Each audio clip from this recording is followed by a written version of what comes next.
Página 50 que a gente vai começar falando de ingredientes, tá? Um pouco antes desse capítulo de ingredientes, ele fala sobre equipamento, tá?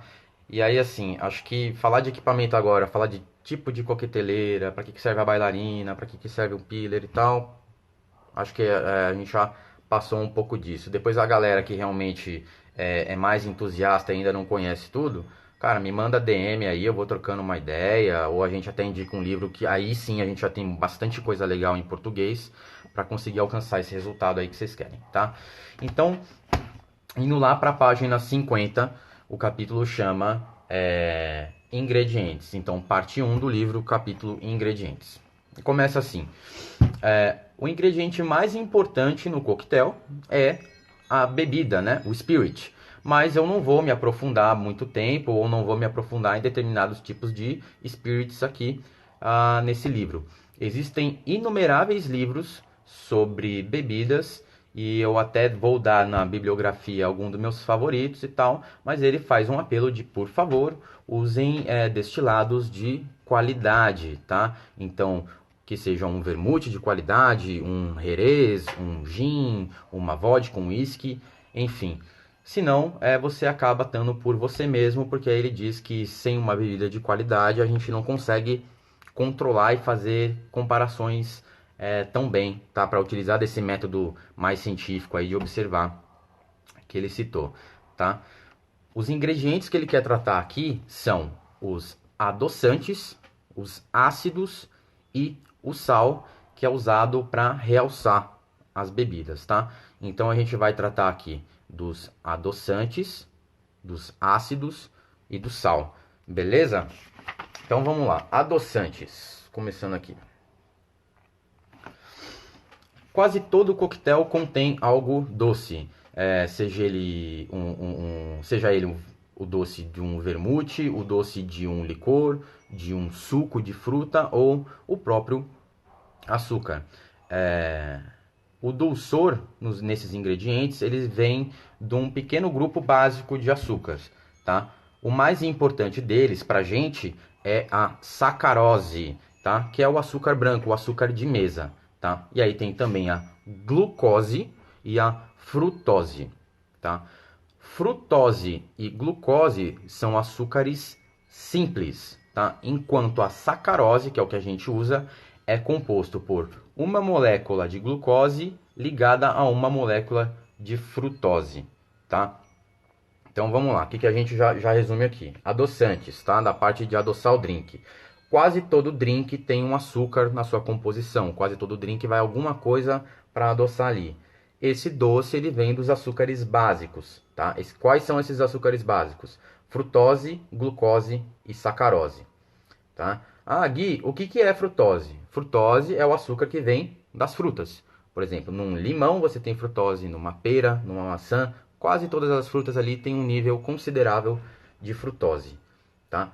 A glucose, ela é um tipo de carboidrato. Por exemplo, o que você mais vai encontrar em prateleira de mercado como glucose para adoçar alguma coisa é a glucose de milho, se eu não me engano, é amplamente usado em culinária e amplamente usado na indústria também, tá? E o que é a sacarose, aquele açúcar branco que a gente usa? A sacarose é a junção dos dois, da frutose e da glucose, tá?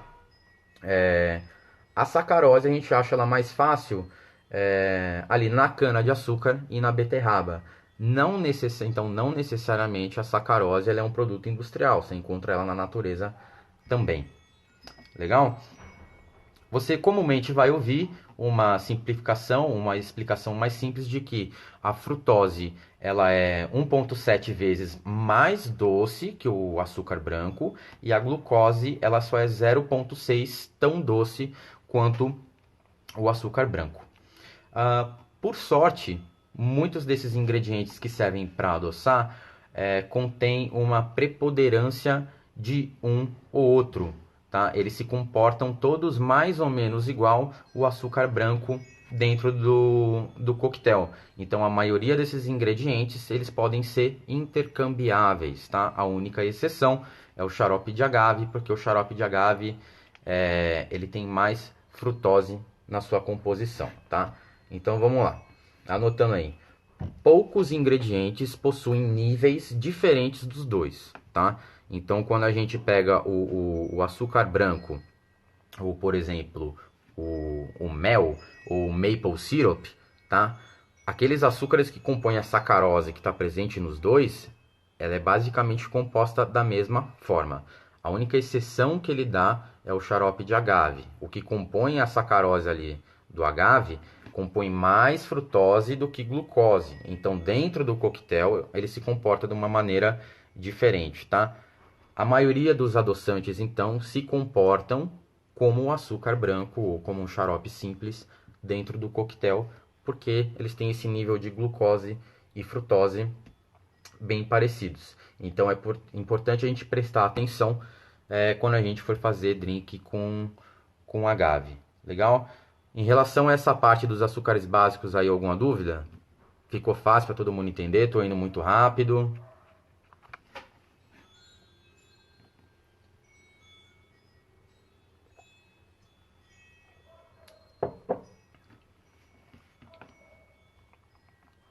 Como tem um delay, eu vou dar um tempinho quando eu perguntar se alguém tem alguma dúvida. Eu vou esperar para ver se aparece algum comentário. E aí a gente continua.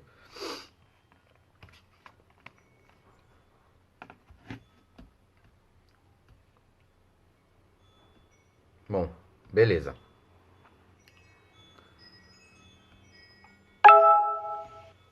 A gente vai falar do agave já. Ele se comporta de maneira diferente do que o açúcar branco dentro do coquetel, tá? Só para a gente não aprofundar no assunto de uma vez, ele vai aos pouquinhos aqui, depois ele vai chegando num assunto e outro, tá? Em relação a dulçor e temperatura, então continuando aqui a leitura. Ele diz o seguinte,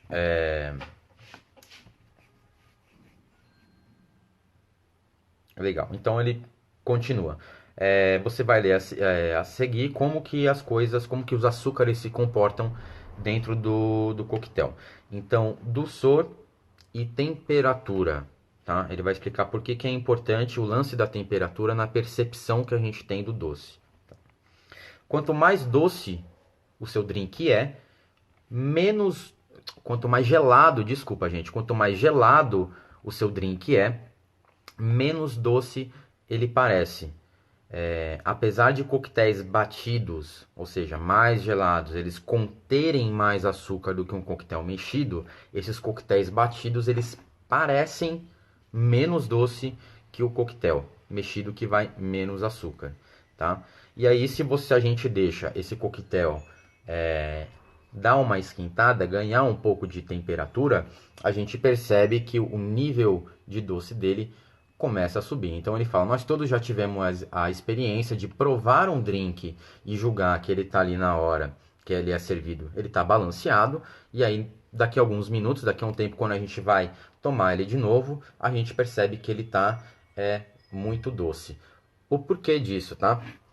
Então vamos lá, dulçor e temperatura. Então, resumindo, quanto mais gelado o drink, menos doce ele pode se aproveitar, tá? Mesmo os coquetéis batidos tendo mais açúcar na receita do que os mexidos, os batidos parecem menos doce, porque a temperatura deles é mais baixa. E aí quando a gente deixa esquentar esse coquetel, ele se apresenta, a tendência dele é ficar mais doce, tá? E aí ele vai falar um pouquinho da frutose e o porquê que isso pode acontecer. Então vamos lá.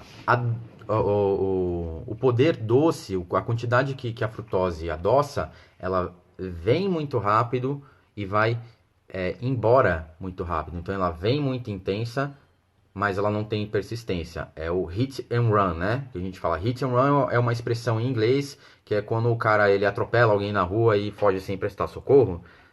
Hit and run é isso. Então a frutose ela vem do mesmo jeito. Ela domina o paladar muito rápido, muito intenso, só que ela não tem persistência. Rapidinho ela some da boca. Então é algo para prestar atenção quando a gente for misturar coquetéis que usam néctar ou xarope de agave, tá?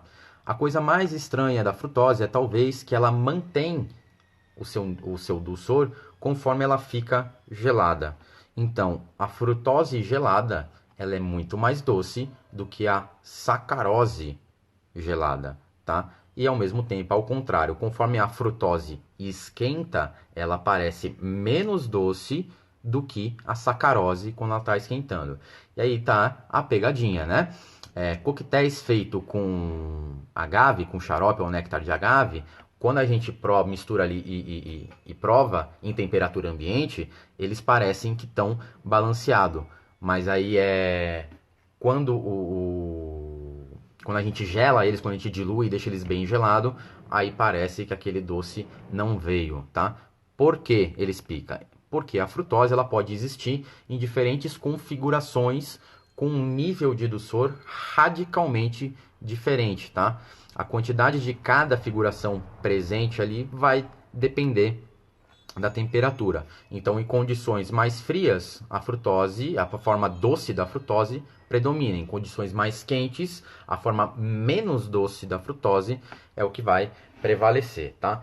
Então, só para não perder aí esse lance com a frutose e o porquê que o agave se comporta de maneira diferente no seu coquetel. Cadê aqui? Frutose. Bom, a frutose ela vem mais rápido e mais doce, ou seja, é um doce intenso e pouca persistência em relação à sacarose. A sacarose ela não vem tão intensa, mas ela tem uma persistência maior, tá? Gente, quando eu falo sacarose, pensa no açúcar branco, tá bom? Nos drinks a gente usa a sacarose, a gente usa o açúcar branco, tá? Na maioria das vezes, tá?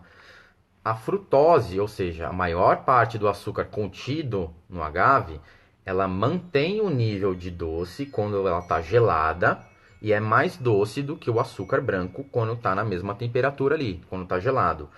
Em temperaturas mais quentes acontece ao contrário. Aí a sacarose, o açúcar branco, se apresenta mais doce do que a frutose ali contida no agave, tá? Então, por que que o xarope de agave ele se comporta de maneira diferente dentro do coquetel?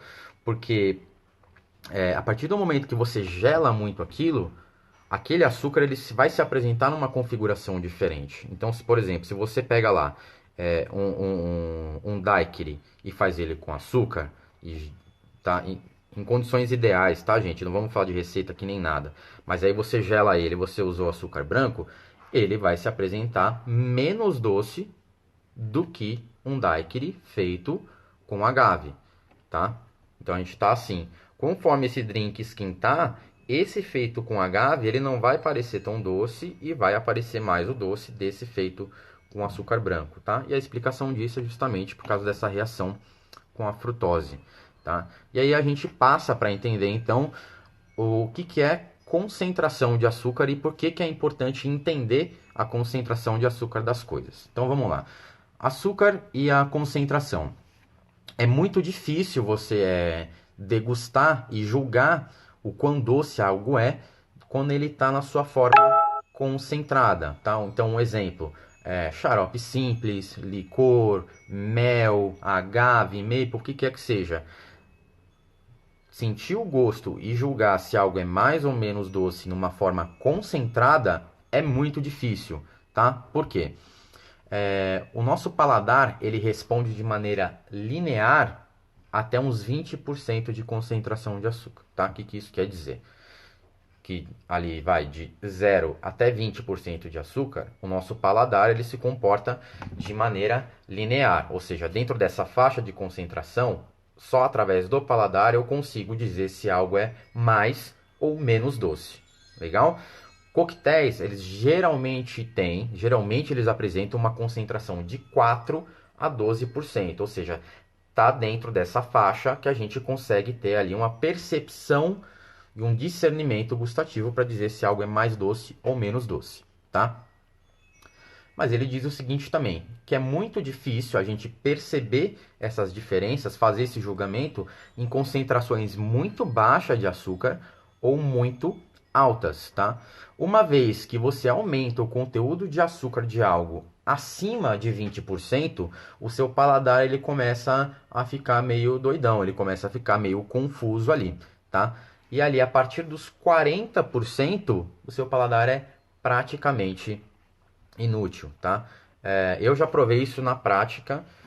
com vinho de Jerez. Então eu tenho lá um fino, ou um manzanilha que seja, e ele tem um nível de açúcar bem baixo, bem baixinho mesmo. Você toma e se fala, poxa, esse vinho é muito seco, legal. E aí você pega um oloroso. O oloroso ele tem pouca coisa a mais de açúcar. Se eu não me engano, que eu lembro da ficha técnica do tio Pepe, eles nem consideravam açúcar residual, tá?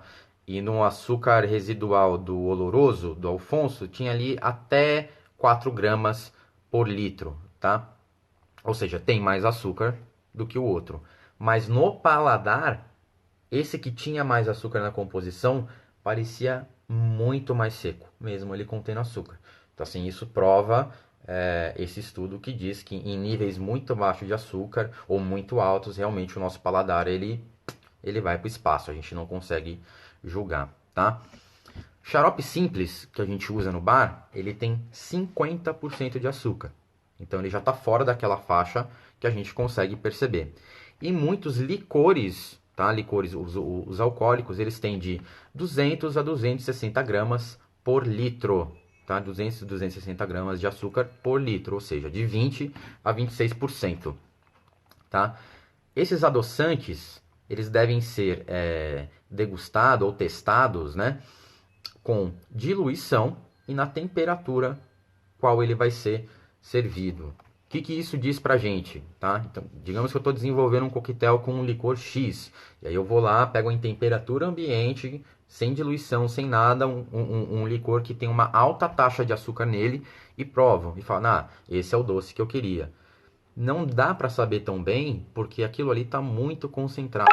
E a partir desses níveis muito concentrados ou até muito baixos, o paladar acaba ficando de fora desse jogo para você julgar se aquilo vai ser bom ou não para o seu coquetel. Então, o mais ideal é o quê? Diluir para baixar essa concentração de açúcar, entendeu? Você poder trabalhar melhor o seu paladar e aí você também refrigerar ele, porque como a gente viu, tá? Diferentes tipos de açúcar se comportam de maneiras diferentes em variadas temperaturas.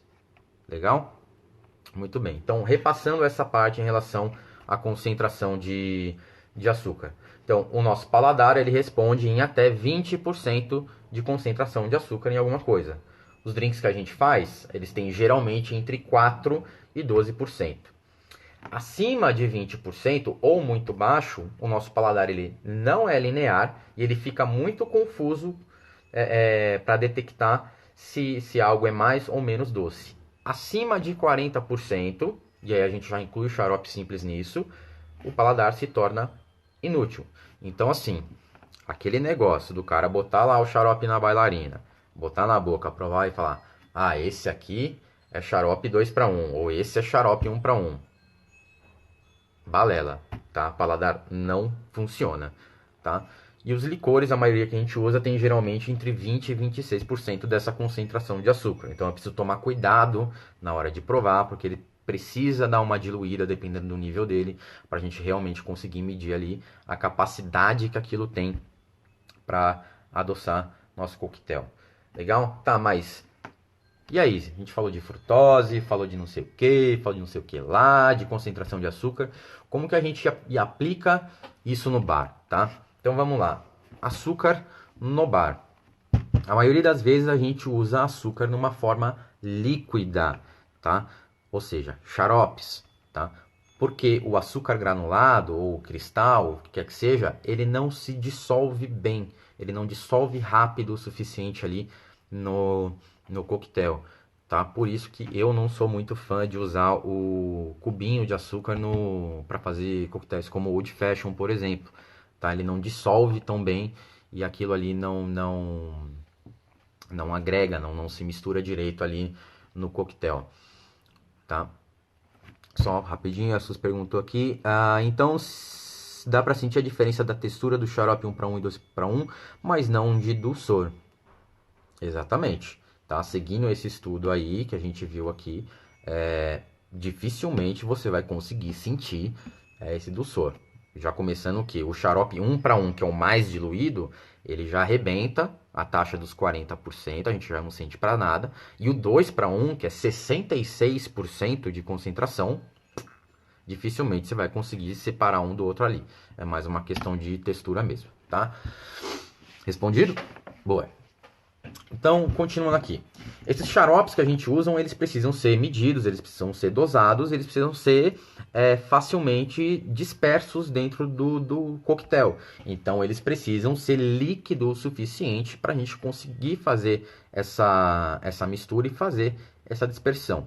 Ele não pode ser nem tão líquido que contenha muita água e aí você provoca uma diluição a mais no seu drink, não é isso que você quer. E ele não pode ser tão viscoso ao ponto de você não ter um escoamento decente ali, tá? Existem dois níveis de concentração de açúcar em xarope que servem para o bar. Esses dois níveis são o 50% e o 66%, tá? Qualquer coisa abaixo de 50%, ela pode ou estragar muito rápido, ser um produto muito perecível ali, você perder aquilo, e ele também pode adicionar uma água a mais não tão desejada no seu coquetel. Legal? E qualquer coisa acima de 66%, ele fica difícil de trabalhar, porque é difícil de dosar ele ali, tá? E ele também, ele tem a tendência a cristalizar dentro do seu drink, tá? Por que é difícil a gente dosar o xarope, ou até com o próprio xarope 2 para 1 é difícil a gente dosar? Quando a gente põe o xarope no dosador e derrama na coqueteleira, parte do xarope ficou aqui nas paredes do dosador, tá? Então, para atingir o equilíbrio que eu quero, eu preciso adicionar que seja 20 ml de xarope e ficou grudado aqui na parede do meu dosador, eu coloquei menos que esses 20 dentro do coquetel, tá? Então, assim, mais pra frente ele fala que ele prefere usar o 1 para 1, justamente porque o escoamento desse xarope é mais fácil dentro do dosador. Você não perde xarope pro dosador, tá? Sabe quando a gente vai usar, por exemplo, purê de fruta ou alguma coisa assim do tipo, e aí a gente vai dosar, vira lá na coqueteleira, lá no copo lá, e aí a gente vê o dosador todo sujo ali, né? Tem que dar aquela, né? Quem trabalha assim com fruta tipo purê de maçã, goiaba, polpa de maracujá, enfim, você está perdendo xarope, você está perdendo ingrediente na parede do dosador. Ou seja, você mediu certinho aqui, aqui está perfeito, só que você é como se você tivesse jogado fora e não dentro do coquetel, tá? Então, acima de 66%, acima da concentração de xarope 2 para 1, você acaba perdendo o xarope aí, legal? E aí, falando de xarope simples. Então, só resumindo essa parte aí, essa introdução em relação a açúcar no bar, a gente usa açúcar na forma líquida, na forma de xaropes, porque o açúcar cristalizado não se dissolve bem no coquetel. Tá? O xarope ele precisa ter fluidez suficiente para poder ser dosado e misturado facilmente com outros ingredientes, certo? Quem quiser anotar, eu vou repetir rapidinho. Usamos açúcar na forma líquida, na forma de xarope, porque o açúcar cristalizado, tá, não se dissolve bem no coquetel. O xarope precisa ter fluidez suficiente para poder ser corretamente dosado e corretamente e facilmente misturado com outros ingredientes ali dentro do seu drink. Legal? Dois níveis atingem o objetivo para fazer isso. Dois níveis de concentração de açúcar num xarope. São eles 50% e 66%. Tá? Abaixo de 50%, você vai ter muita água no seu xarope e aí isso provoca uma diluição não desejada. Fora que ele se torna um produto mais perecível, tá? Acima de 66%, ele fica muito difícil de dosar, ou seja, você fica com sobras no dosador, e aí ele também pode cristalizar quando é armazenado, e eu já fiz isso, já aconteceu isso comigo, é bem chato, você tem que ficar esquentando o trem lá, tem que ficar mexendo para você poder usar depois. Tá bom? Vamos lá. Xarope simples, tá? O xarope simples, ou simple syrup, é o adoçante standard, é o adoçante padrão que a gente usa para adoçar coquetéis. E ele tem esse nome porque ele é simples assim, ele é só açúcar e água, tá? E aí o xarope simples, o simple syrup, ele vem em duas variedades. 1:1, que é o regular, e 2:1, que é o xarope que ele chama aqui de enriquecido, né? Rico em açúcar, tá? O regular é uma parte de açúcar para uma parte de água. O 2:1 enriquecido são duas partes de açúcar para uma parte de água, tá? Essas medidas, gente, elas são por peso, tá? Então, o regular, ele é uma parte de água em peso para uma parte de açúcar, ou seja, é 1 quilo de água para 1 quilo de açúcar. Eu sei que é estranho falar de água em quilo, mas é assim que a gente trata a receita. E o 2:1, você aumenta, você dobra a quantidade de açúcar, ou seja, são duas partes de açúcar para uma parte de água, tá? Talvez de maneira contra-intuitiva, o xarope 2:1, o xarope rico, ele não é duas vezes mais doce do que o xarope 1:1, tá?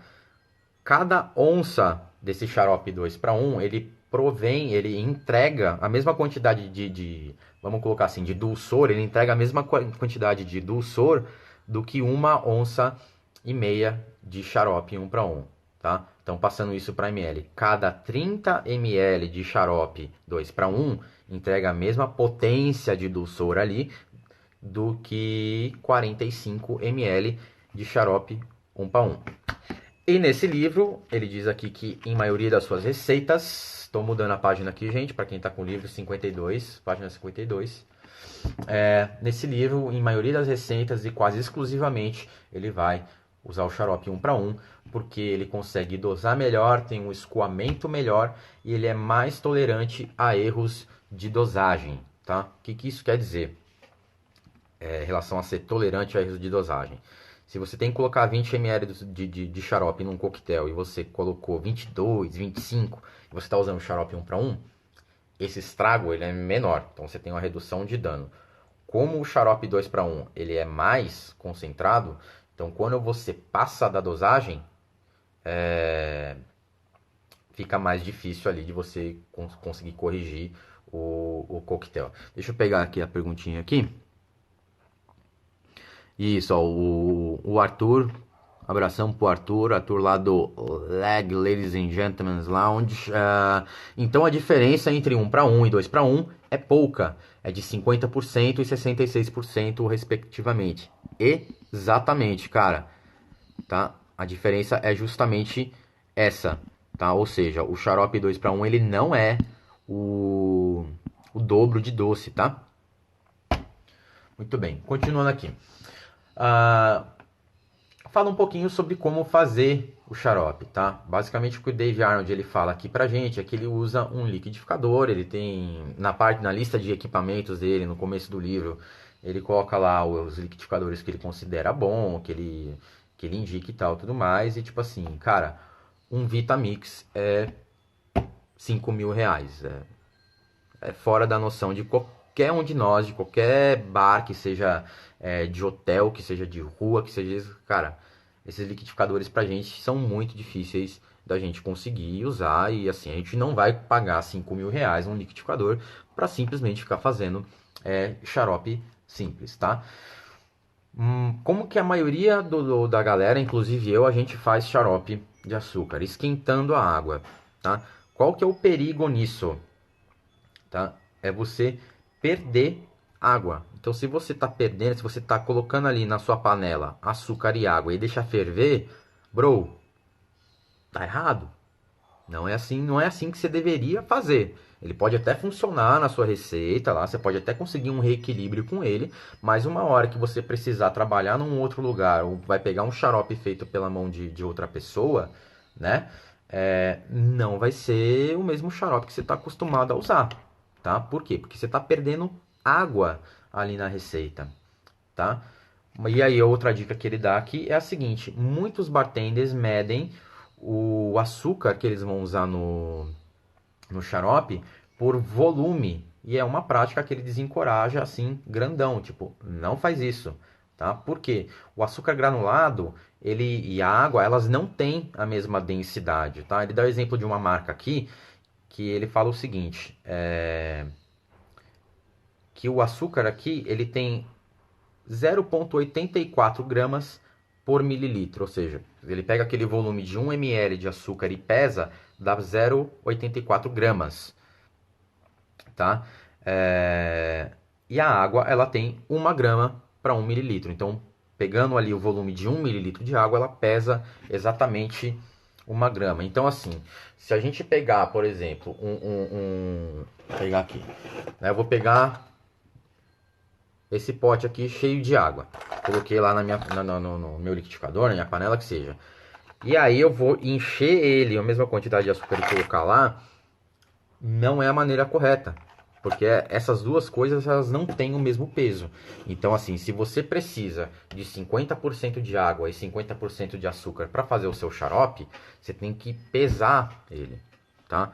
Muitos medidores, muitos copos medidores, eles já têm ali riscadinho assim, tipo, né? Ah, o açúcar nessa linha aqui tem 500 gramas, tá? É uma maneira melhor de se fazer, tá?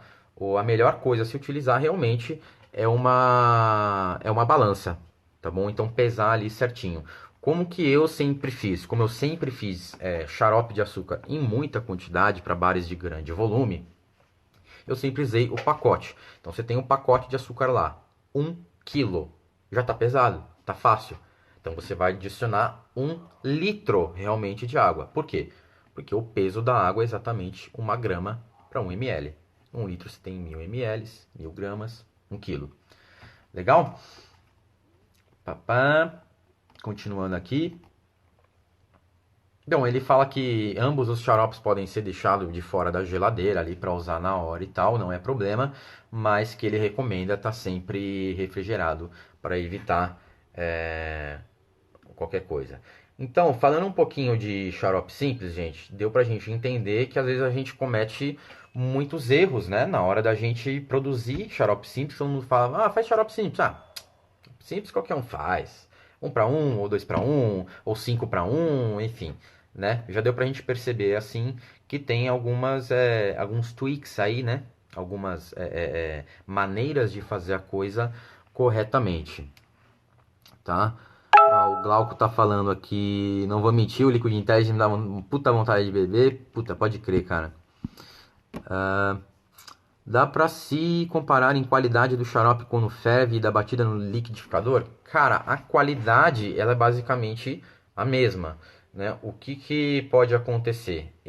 Quando ele fala de liquidificador aqui, é, ele fala de um liquidificador que é muito rápido, muito bom e que ele consegue dissolver 100% aquele açúcar na água que ele tem ali em temperatura ambiente, tá? Com o liquidificador que a maioria da gente trabalha, né, aquele grandão industrial lá, dificilmente esse liquidificador ele consegue dissolver tudo. Eu já testei e é muito, muito difícil ele conseguir dissolver, tá? E ele fala, quando você não tiver um liquidificador bom para fazer sua diluição, você pode esquentar os ingredientes para que haja uma dissolução mais completa ali e vira um negócio mais homogêneo. E é o jeito que todo mundo faz, tá? Leva ali a água e o açúcar, leva no fogo e mexe, tá? O que muita gente erra ao fazer? Em 2 pontos, tá, ô Rodrigo? O primeiro ponto é não pesar os ingredientes, tá? Então você tem que pesar o seu açúcar e sim pesar a quantidade de água que você está colocando, tá? O outro ponto é não deixar aquilo ferver. Por quê? Se você deixar ferver, ou mesmo antes do ponto de ebulição da água, a água está evaporando. Então, se a água está saindo da minha mistura, o que está acontecendo com a minha concentração de açúcar? Ela está aumentando. Então, se eu planejei todo o meu balanço, todo o meu equilíbrio, toda a minha receita num xarope que na minha cabeça eu tenho certeza que a concentração de açúcar dele é 50%, se eu deixo essa água evaporar, eu aumentei essa concentração, tá? E aí quebra a sua receita, tá? Deixa eu ver se tem mais alguma pergunta aqui. Dá pra fazer xarope de açaí? Dá. Principalmente com chagas, né, Fraga? Você tá bem aí, tio? Depois a gente troca uma ideia aí. Saudade de você, cara. Muito bem, continuando aqui, ele vai falar um pouquinho de outros açúcares, tá? resumindo essa parte pra gente, o xarope simples. Então a gente tem o xarope 1 para 1, que é o regular, e o xarope 2 para 1, que é o xarope rico. O regular é uma parte de açúcar para uma parte de água, o rico é duas de açúcar para uma de água, tá? Importante, ele sempre ressalta para fazer por peso e, se possível, evitar a evaporação ali no, no, no, no fogão, quando a gente está esquentando os ingredientes, tá? Em relação à potência de doce que esses xaropes entregam, tá? Acho que essa é uma conta interessante de anotar aí, quem quiser pegar uma caneta aí rapidão. É o seguinte, uma onça, 30 ml de xarope 2 para 1, equivale a uma onça e meia, 45 ml de xarope 1 para 1. Tá? Pensando em concentração de açúcar e o quão doce vai parecer aquele coquetel. Até pensando em reequilibrar uma receita, às vezes você tem uma receita que você usa 1 para 1 e aí você está com o xarope 2 para 1 na mão, você já consegue pensar nessa relação aí de quanto de açúcar colocar ali. Muito bem.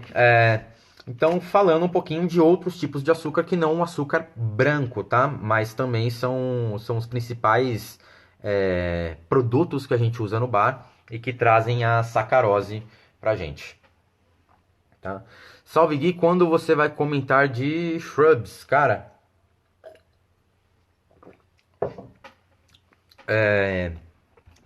alguém me corrija aí se eu tiver errado, mas o shrub ele pode ser definido basicamente como um xarope com um nível bem alto de acidez, tá? É uma técnica que era muito usada antigamente, é uma técnica de conservação, tá? Então, por exemplo, se fazia vinagre, colocava vinagre nas coisas, né? Fazer um picles, por exemplo, é uma técnica de conservação e esse produto, né? Essa reação, essa mistura de uma coisa doce com uma coisa muito ácida é o shrub, tá? Tem livros bem interessantes sobre essa parte de shrub. Eu busco a maioria das informações em relação a isso em portais lá fora, tipo o Punch Drink, Liquor.com, tá? Que tem matérias bem legais sobre produção e utilização do shrub, tá? Mas eu vejo o shrub mais como um atalho. Digamos que eu faça um xarope de maçã, certo? De maçã verde. E aí eu tô precisando colocar ali um vinagre nele, ou até um suco de limão, ou que seja um ácido cítrico nele ali, para manter a conservação, tá? Isso pensando se eu for usar isso durante, por exemplo, uma semana inteira. Se eu tiver que fazer esse xarope todo dia, eu já não faria um shrub, porque eu posso muito bem fazer só ali o meu xarope de maçã e dentro do coquetel colocar a quantidade ali de vinagre ou de ácido cítrico, o que quer que seja que eu estou usando para fazer o shrub, direto no coquetel. Então, estou usando o xarope e a parte ácida separada, tá? O shrub ele é muito bom para você conservar as suas coisas, assim como um picles, por exemplo. Beleza?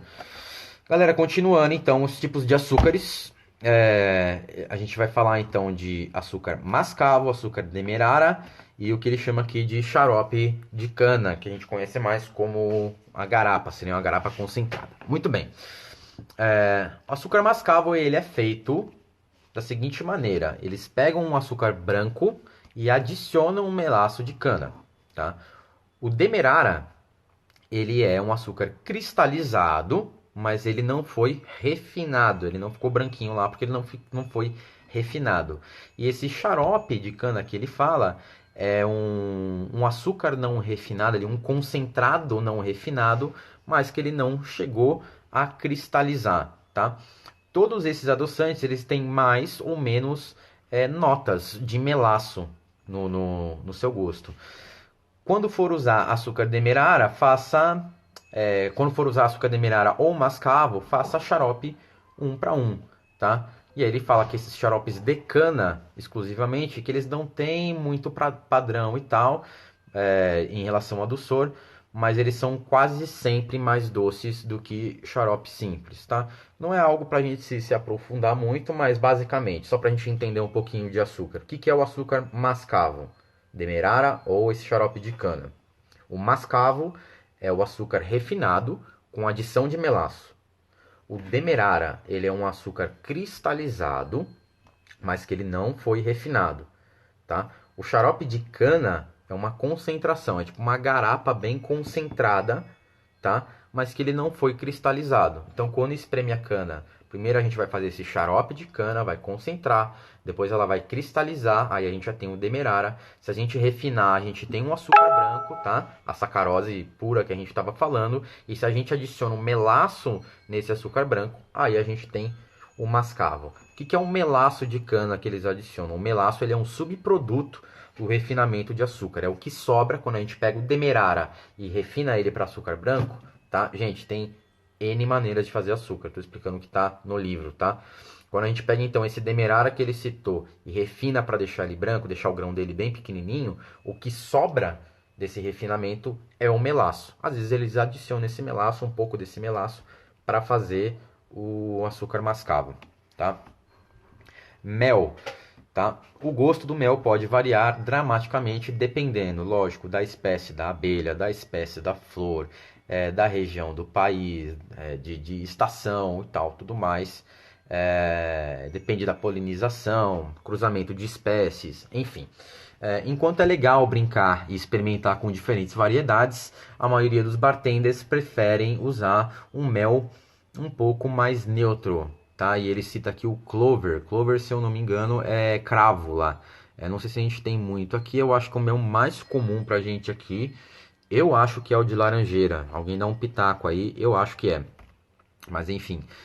Ele diz aqui que ele tentou muitas vezes usar um tipo de mel diferentão lá, que é o buckwheat, que é um mel super escuro e com um gosto meio esquisito, mas que ele não teve muita sorte, então hoje ele fica realmente com esse mel mais neutro, independente da variedade, ele prefere usar algo mais neutro, um pouco mais padronizado, tá? O mel é por volta de 82% açúcar e muito, muito grosso, tá? É muito difícil de você usar mel no bar, a não ser que você faça um xarope com ele, que você afina, que você dê uma afinada, dê uma diluída nessa solução, tá? Para fazer um xarope de mel que possa substituir o xarope simples em qualquer receita, você vai adicionar 64 gramas de água para cada 100 gramas de mel, tá? Então note que o mel também precisa ser pesado, porque ele é muito mais denso que a água, tá? Diferente do xarope simples, o mel ele contém proteína nele e essas proteínas elas vão aumentar aquele efeito de espuma que tem em coquetéis batidos, especialmente naqueles com um nível bacana de acidez também, tá? Então, mel, 82% açúcar e muito viscoso, tá? O que é algo viscoso, gente? Só para deixar bem claro. Viscosidade é a capacidade de algo de ter a capacidade de escoamento, tá? Então, algo que é muito viscoso, ele tem pouca capacidade de escoamento. O que é pouco viscoso, ele tem muita capacidade de escoamento, tá? Então, o mel, para a gente usar no bar, a gente precisa diluir ele, tá? E aí ele recomenda fazer o xarope de mel 2:1, algo que eu sempre fiz errado. Eu sempre fiz de 1:1, ou seja, eu sempre deixei o mel muito diluído e realmente eu reparava que dependendo do mel, ele não dava aquela espuminha nos drinks batidos, como por exemplo o penicillin. Quando eu fazia penicillin lá com o xarope de mel, uns ficavam com uma espuma, outros não ficavam tantas, tá? O mel tem proteínas que provocam a formação de espumas em drinks batidos. O que é legal de ver aqui, gente, tá? Que a receita que ele tem para mel, a receita que ele dá adicionar 64 gramas de mel, aliás, 64 gramas de água para 100 gramas de mel, a gente vê que é basicamente um xarope 2:1, né? Se a gente pegar nessa proporção aí, tá? Então ele vai ser realmente um pouquinho mais viscoso e vai ter aquela concentração de açúcar ali, tá? Mas ele fala que você pode substituir em qualquer receita. Que com essa receitinha que ele dá de 64 gramas de água para 100 gramas de mel, você substitui fácil o xarope simples no seu drink. Legal? O próximo que ele cita aqui é o Maple Syrup, ou xarope de bordo, tá? Ele fala o seguinte, o Maple Syrup ele é um ingrediente fantástico. Ele tem por volta de 67% de açúcar por peso e ele se compara também ao xarope simples rico, o xarope 2 para 1. Tá? Lembra, o xarope 2 para 1 ele tem 66% de concentração, o Maple ele tem basicamente o mesmo, 67%. Tá? E aí ele fala para substituir do mesmo jeito que você faria a substituição do xarope simples 1 para 1. Então, para cada onça de Maple Syrup, ele é equivalente a 1,5 onça de xarope simples 1 para 1, tá? Ele fala que como o Maple ele é caro e tal tudo mais, ele faz o máximo possível para que esse produto dure de uma maneira saudável ali para ele, não deixar o produto estragar. Então ele fala que ele nunca dilui o Maple e que muitas vezes ele não precisa ser refrigerado, mas que se for um período muito longo ele pode sim desenvolver ali um mofo, alguma coisa e estragar. Fala que até é possível ferver esse xarope para dar uma esterilizada nele, mas que o mais indicado realmente é manter na geladeira. Então ele fala bem pouquinho de Maple aí, de xarope de bordo pra gente. O que a gente sabe é que ele é 67% de açúcar, tá? Então é comparável ao xarope simples 2 para 1. E para usar as mesmas medidas do Simple 2 para 1, tá? Então ele fala aqui o seguinte, 3/4 de onça, 22,5 ml, substitui 1 onça de xarope ou 30 ml de xarope 1 para 1. Tá? O Maple, eu dei uma procuradinha aqui rapidinho, ele é extraído da seiva de uma árvore chamada Acer, né? Ou Bordeaux aqui. Essa seiva ela é extraída no inverno, tá? Então eles pegam essa seiva para fazer o xarope. Essa árvore ela até dá essa seiva de novo, mas essa segunda levada que vem depois do inverno, essa segunda seiva que vem depois, ela é muito amarga e aí você não consegue fazer absolutamente nada com ela, tá? E agora o famoso complicadinho da história, que é o agave, né? O xarope, o néctar de agave. Então vamos lá. O néctar de agave é composto principalmente de frutose, com um pouquinho de glucose misturada. Tá? Ele é geralmente 75% açúcar por peso. A concentração de açúcar ali dele é de 75%. Então ele está entre o maple e o mel aqui. Tá? O sabor pode mudar de marca para marca. Tá? O dulçor da frutose, como a gente viu antes, o dulçor da frutose ele vem muito rápido, né, intenso, mas ele também vai embora bem rapidinho. Ele não tem uma persistência. Então ele aconselha a usar o xarope de agave quando você quer adoçar seu coquetel, mas você não quer que aquele sabor doce fique persistente, tá? Quando usar o néctar de agave, né, direto, né, se for usar só ele, utilize por volta de 60% do que você usaria de xarope simples. Então, digamos que você vai usar 100 ml numa receita, ali num batch, mas eu queria fazer com agave, mudar um pouco, né, a persistência de doce, usa 60% do volume, seria 60 ml aí, só para ficar fácil essa conta, tá? Para fazer um néctar de agave que você pode substituir, ele fala de 50 gramas de água para cada 100 gramas de néctar de agave, tá? Pessoal, vai encerrar a live aqui rapidinho, tá? Então eu vou encerrar e vou voltar, continuar falando aqui da onde a gente parou, tá bom? Eu já volto aí, já vou subir a live de novo, legal? Só para o Instagram não derrubar aqui a gente. Agave, 75% açúcar, a maior parte dele é frutose. Então lembra quando a gente viu lá em relação a dulçor e temperatura, que a frutose, quando ela está mais gelada, ela se apresenta mais doce do que a sacarose, por isso que a gente tem que tomar cuidado para usar agave no coquetel. Então, por causa disso, porque a maior parte do agave é frutose, beleza? A dica que ele dá aqui é a seguinte, tá? Quando for usar um néctar de agave direto, use por volta de 60% do que você usaria de xarope simples, tá? Para alcançar o mesmo nível ali de doçor, tá?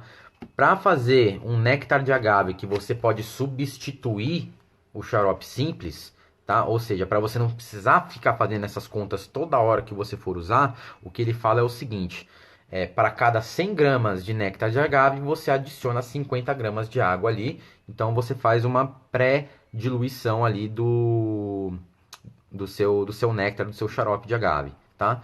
Ele fala que note novamente que esse agave ele precisa ser pesado, já que ele é muito mais denso que a água, tá? A dica que ele dá é: o agave ele vai muito bem em margarita. Por quê? Não é porque a tequila é feita de agave, mas sim por causa da acidez do limão siciliano, que ele também tem um ataque muito rápido, ele também é muito intenso, mas que ele não tem a persistência, assim como o néctar de agave, que compõe com muita frutose, a frutose também ataca muito rápido, entrega um sabor muito rápido, mas ele não tem persistência, então ele rapidamente sai ali, tá? Então a dica do agave é o seguinte: ter sempre em mente que o agave ele tem muito mais frutose e usar xarope de agave quando a gente não quiser uma persistência doce no drink, tá? Por volta de 60% do, do volume, tá? A dica que ele dá é que o agave geralmente vai bem com o limão siciliano, porque essa acidez do siciliano também tem pouca persistência, tá? E aí a receitinha que ele dá, então, para você fazer o xarope de agave e não ficar precisando fazer conversões na hora de usar no bar, é de adicionar 50 gramas de água para cada 100 gramas de néctar de agave. Você faz o seu xarope ali, tá? O Rodrigo, né, queria falar de mel e o Johnny tá perguntando aqui sobre o melaço de cana.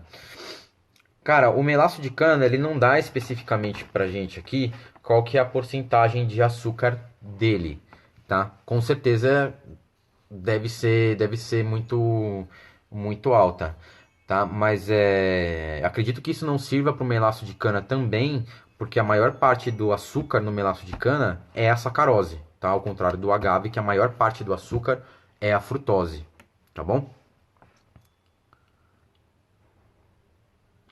Entre os agentes de doçor que a gente citou, se existe algum que pode ser melhor ou varia para determinado coquetel.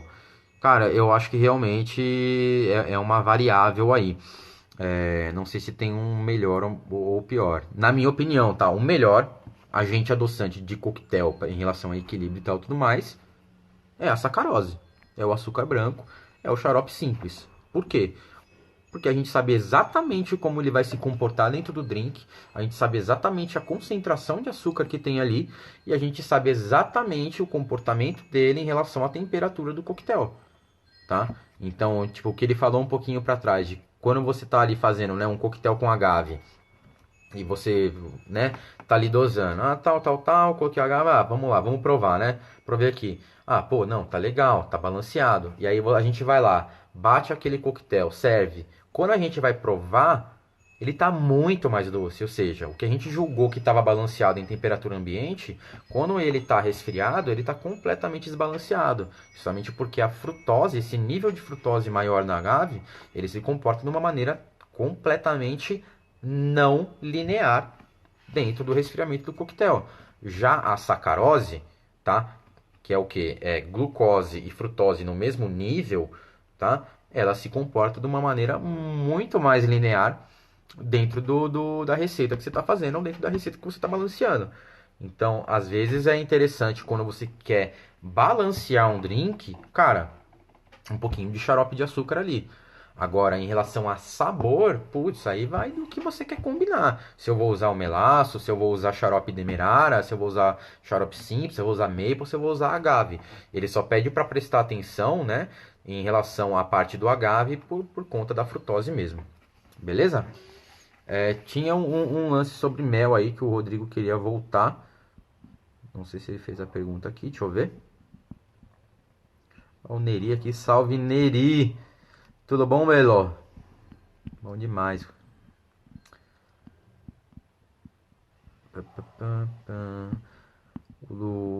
Deixa salva a live para fazermos algumas anotações perdidas. Sim, eu coloquei para salvar no meu celular e para salvar no history lá. Não sei se eu tô fazendo isso certo, mas enfim. Bom, o mel tem muitas floradas diferentes, ok.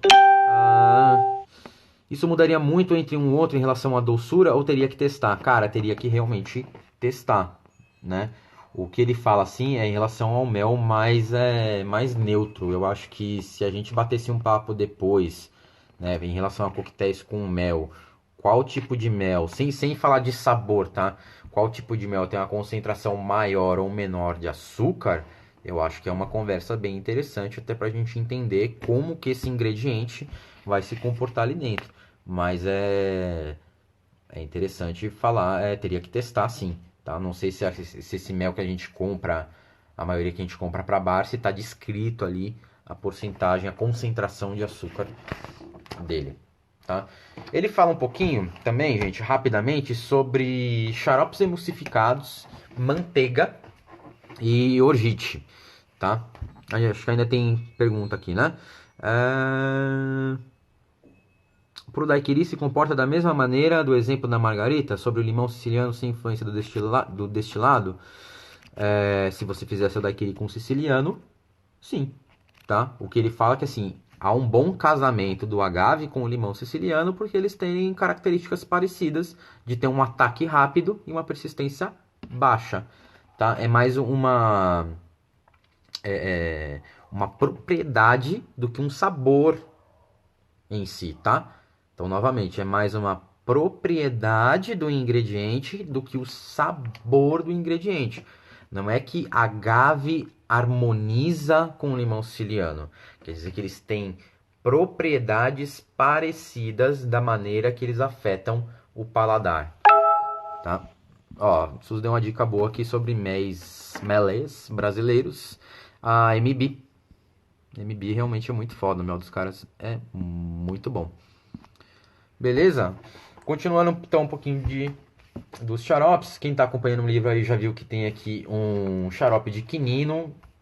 Mas assim, gente, xarope de quinino é fazer xarope simples, coloca lá o quinino que você quer, a quantidade que você quer enfim, acabou, tá bom?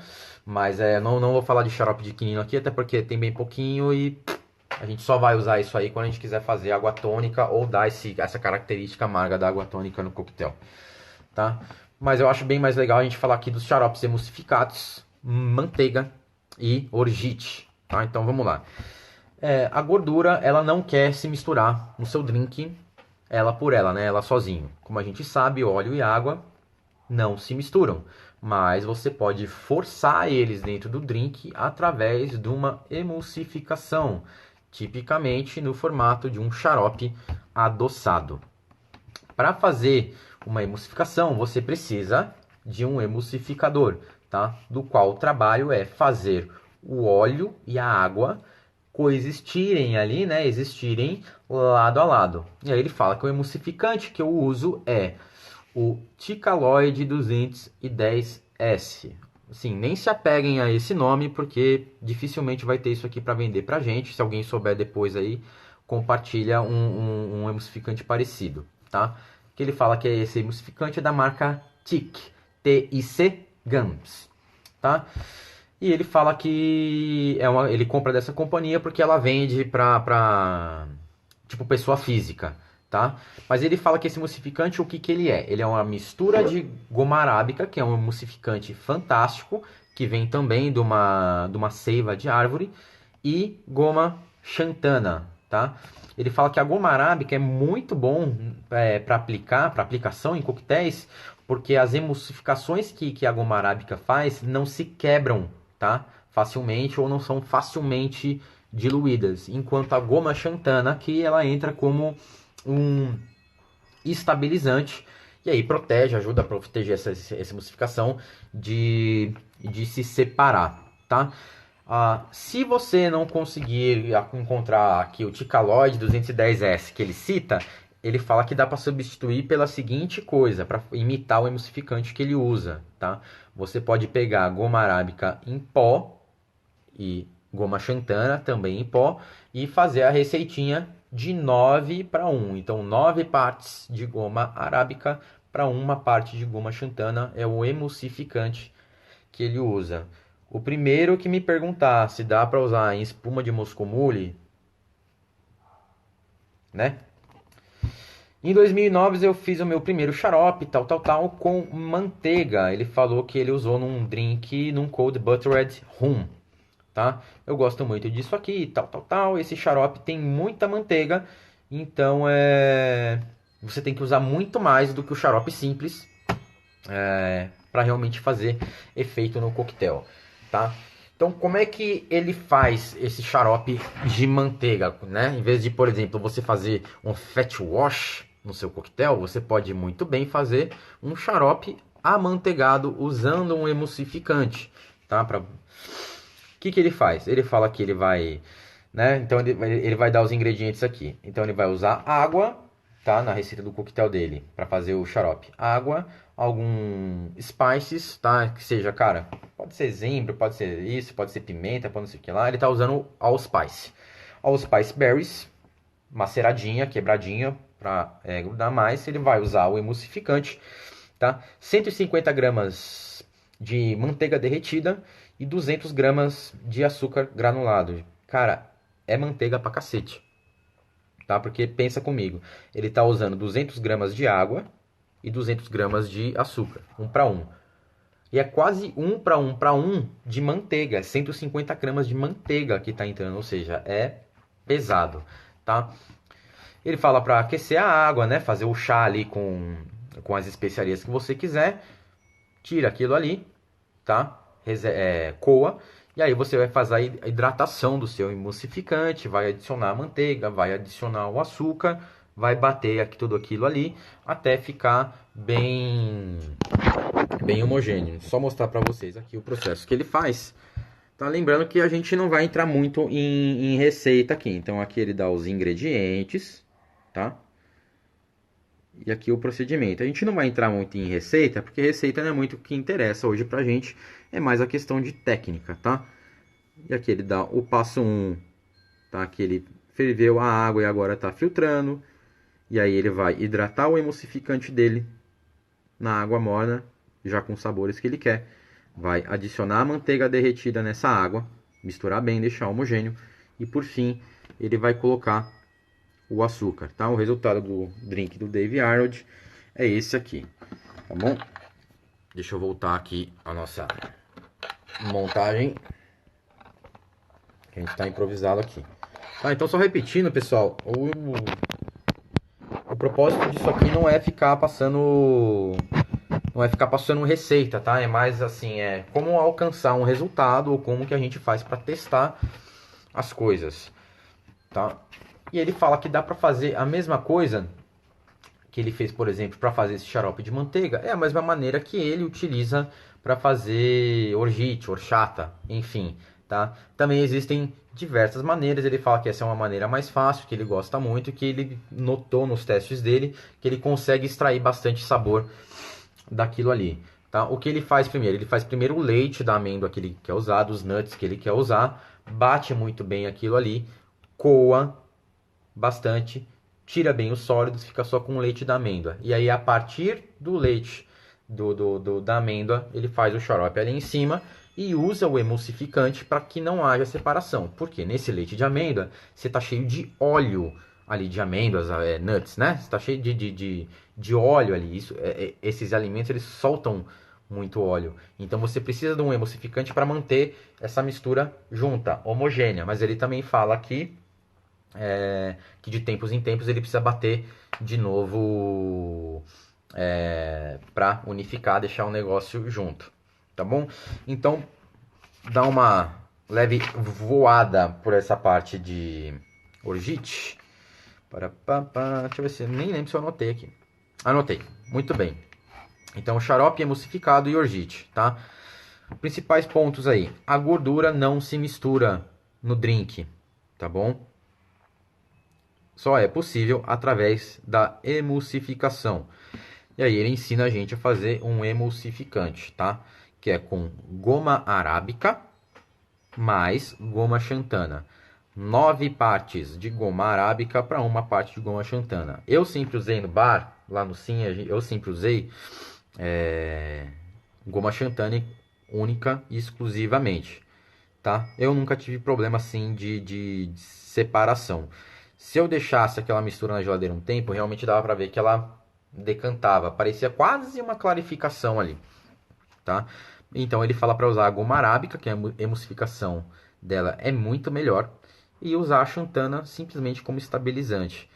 Sinceramente, se eu não me engano, emulsificante de sorvete já tem mais ou menos isso aí pronto. Eu posso estar falando uma besteira gigante, mas eu acho que deve ter algumas marcas aí de emulsificante de sorvete do qual é possível a gente já utilizar, pegar um produto industrial que já esteja mais certinho, regulado, até porque goma xantana em excesso não deve fazer muito bem, né?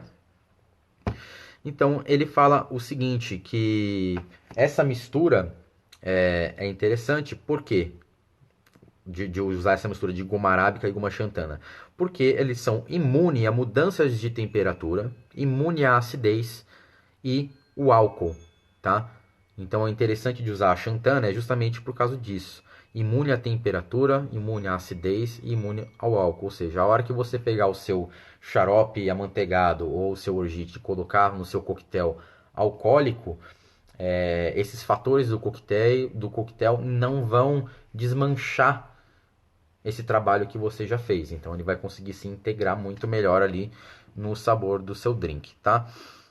Para manteiga, ele fala para dissolver em água quente, tá? Dissolver o seu emulsificante em água quente, adiciona manteiga, adiciona açúcar, tá? Cara, é basicamente o que a gente já faz hoje aí com espuma de gengibre. Acho que hoje em dia todo mundo já sabe fazer, que é pegar aquela mistura ali, aquele xarope, né? Colocar um emulsificante e mandar dentro do sifão. A diferença aqui é o quê? Que ele não vai dentro do sifão, ele vai usar numa forma líquida ali realmente, tá? E aí ele dá uma receitinha bacana aqui de orgite básico, para quem quiser anotar aí, tá? Então é 600 ml de água muito quente, tá? 200 gramas do nuts que você quiser, tá? Da castanha, da amêndoa que você quiser. Você vai bater tudo e vai coar bem, tá? Você vai, depois dessa mistura, você vai adicionar ali 1,75 grama de emulsificante e 500 gramas de açúcar. Pela quantidade de água que ele me dá aqui, considerando que isso pode evaporar um pouquinho e que o nuts, ali as amêndoas que você usar, ela pode absorver um pouco de água, é mais ou menos um xarope 1 para 1, tá? Então, de repente, se quando você tira lá o seu leite de castanha lá, tá? O seu leite de amêndoa lá, e você tem 500 ml, é mais ou menos 500 gramas de açúcar que você vai colocar também. Aliás, desculpa, no caso do leite de castanha, não utilize dessa forma, tá? 500 ml para 500 gramas. Aí é realmente interessante pesar, porque já não é mais só água, a gente já mudou muito a densidade disso, já mudou o peso. Então, digamos que você pega lá 500 gramas do seu leite de amêndoa ou de castanha, que é que seja, você vai adicionar 500 gramas de açúcar também, com basicamente 1,75 gramas, quase 2 gramas desse emulsificante. Bate tudo ali, mistura tudo junto, tá? Até tá bem homogêneo e a geladeira tá pronto para usar. Legal? Gente, disso tudo que a gente falou para trás, o que é interessante a gente ver? Como é legal a gente saber do que as coisas são feitas. Por quê? Porque aí a gente consegue ter noção de como que a gente consegue substituir ingrediente dentro do bar. Então, poxa, se eu sei que o açúcar que eu uso lá, o açúcar branco, né, a sacarose, se eu sei que eu tenho basicamente o mesmo nível de açúcar ali no Demerara, então assim, para eu equilibrar minha acidez, eu vou ter comportamentos muito parecidos, tá? Não estou falando de sabor, tá? Tô falando de substituir ingrediente por propósito dentro do coquetel, tá? Então eu posso adoçar meu coquetel, posso usar esses adoçantes de N maneiras, de N fontes, desde que eu tenha noção qual que é a minha concentração de açúcar, se eu tenho mais frutose, se eu tenho mais glucose ou se minha sacarose é equilibrada. Como ele falou lá no começo, a maioria dos ingredientes não tem assim níveis preponderantes, tá, de um ou de outro, ou seja, você não tem, na maioria dos ingredientes, você não tem um nível muito alto de frutose ou um nível muito baixo de frutose para formar a sacarose que a gente usa no açúcar branco, tá? A única exceção que ele dá mesmo, que é mais comumente usada em bar, que a gente vê mais, é o xarope de agave, o néctar de agave. Então é só com ele que de repente tem um cuidado na hora de equilíbrio. Não é que, meu Deus, não pode usar o agave. Não, não é isso. É só ter uma noção na hora de equilíbrio, que a gente viu a maneira que a temperatura também influencia no que no sabor que aquilo ali entrega pra gente, na percepção de doce que aquilo ali entrega pra gente, tá? E aí ele fala o seguinte, bom, agora que você vai começar a fabricar o seu xarope, que seja o seu orgite, que seja o seu xarope demerara, o seu xarope simples ou qualquer outra coisa que você faça, ele fala aqui sobre tipo uma notona de rodapé aqui, né? Sobre medir esse açúcar, sobre como que a gente mede o doçor no bar.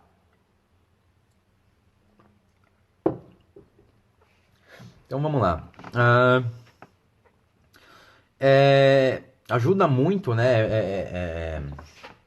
É muito bom a gente conseguir ter a quantitativa de açúcar que a gente contém dentro do drink ou até dentro do ingrediente. Ou seja, é muito bom a gente saber a concentração, a quantidade de açúcar que está entrando ali no drink. Ele fala que no bar ele usa um refratômetro, tá?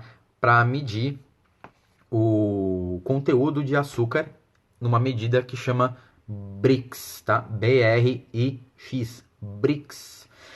Brix é a porcentagem de sacarose, açúcar branco, açúcar de mesa, numa solução por peso.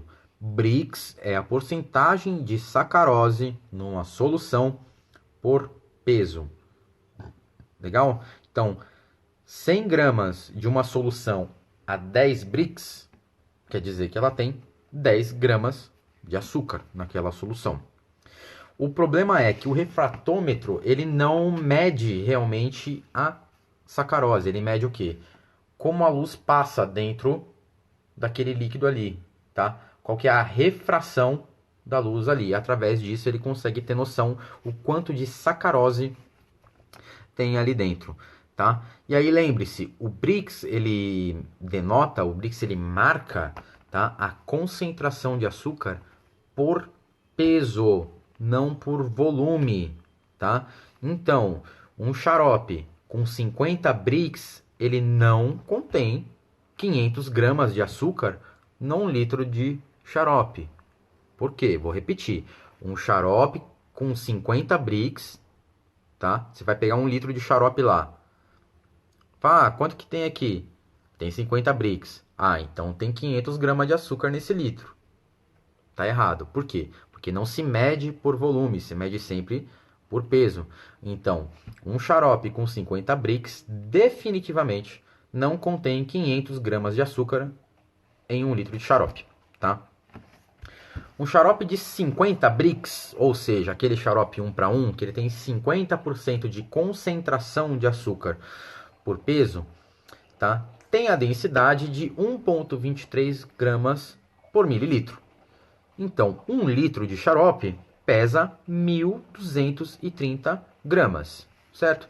Então, se eu estou falando que 1 litro de xarope tem 500 gramas de açúcar, eu estou considerando que esse 1 litro de xarope pesa 1.000 gramas, pesa 1 quilo.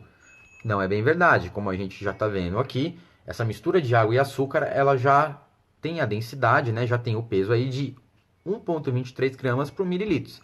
Então, 1 litro pesa 1.230 gramas. Se eu vou falar que aquele xarope de 50 Brix tem 500 gramas, tá errado.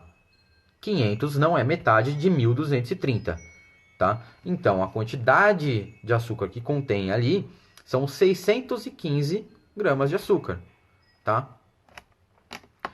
Ele fala, já que coquetéis são medidos normalmente em volume, é melhor pensar que o xarope simples contém 615 gramas de açúcar por litro. É a maneira mais fácil de fazer isso, para a gente não ficar pirando aí em densidade, em alteração de peso de água. Então já anota aí, tá? Dentro de 1 litro de xarope de açúcar 1:1, você tem 615 gramas de açúcar, tá?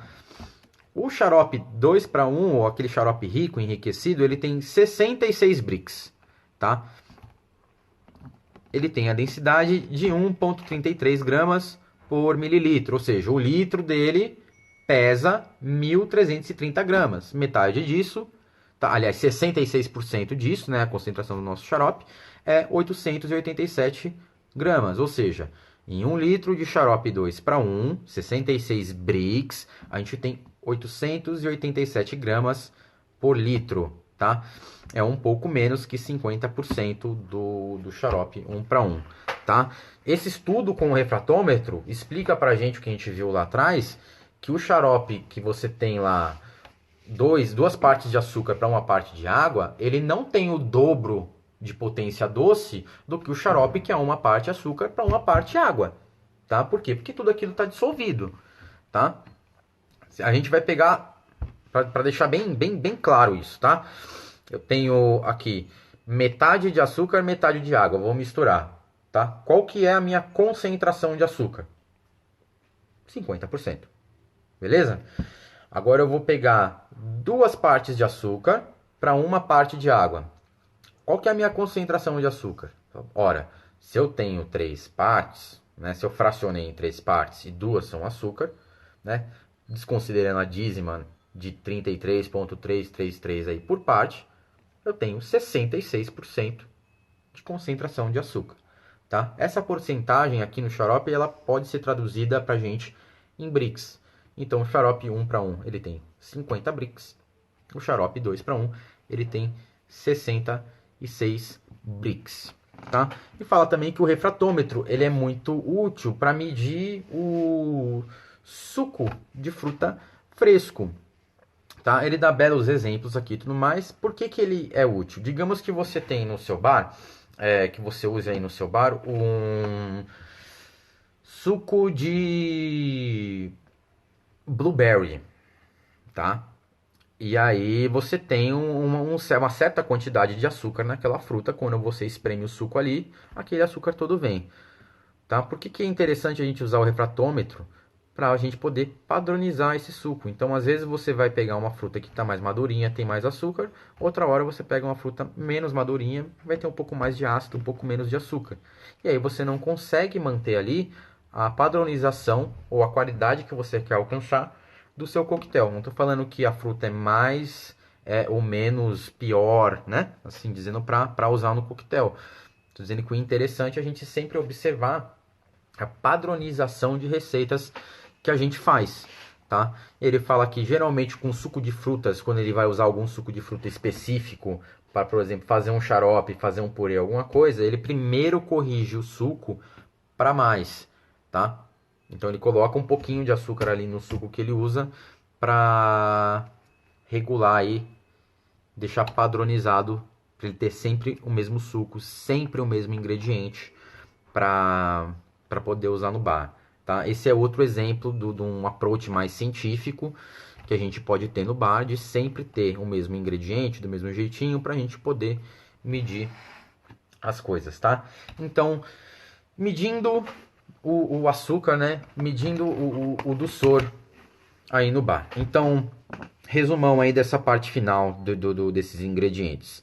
O Brix é a quantidade de sacarose numa solução por peso, tá? Então, 100 gramas de uma solução a 10 Brix, eu tenho 10 gramas de açúcar nessa solução, tá bom? A gente fala que para medir isso a gente usa o refratômetro, tá? Ele mede o que? Ele mede a quantidade ou a maneira que a luz passa nessa solução, tá? Não adianta enfiar o raio do refratômetro dentro do seu gin tônica, dentro do seu muscomule, dentro do seu qualquer que seja. Por quê?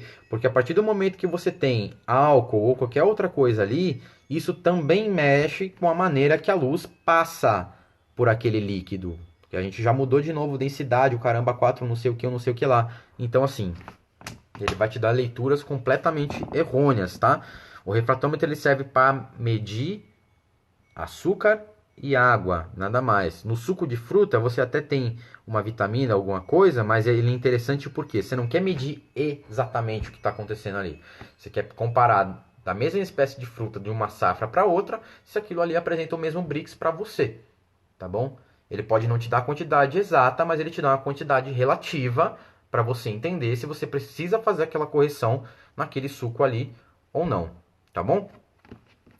Então, resumindo, Brix é a concentração de açúcar por peso, tá?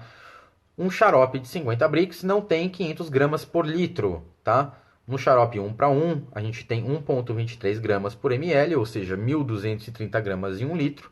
E aí, dentro disso, 50% disso seriam 615 gramas de açúcar dentro de 1 litro. Esse é 50%, 50 Brix, tá? Com 66 Brix, o xarope 2 para 1, tá? 1 litro de xarope 2 para 1 pesa 1.330 gramas. Metade, 66% disso é 887 gramas de açúcar.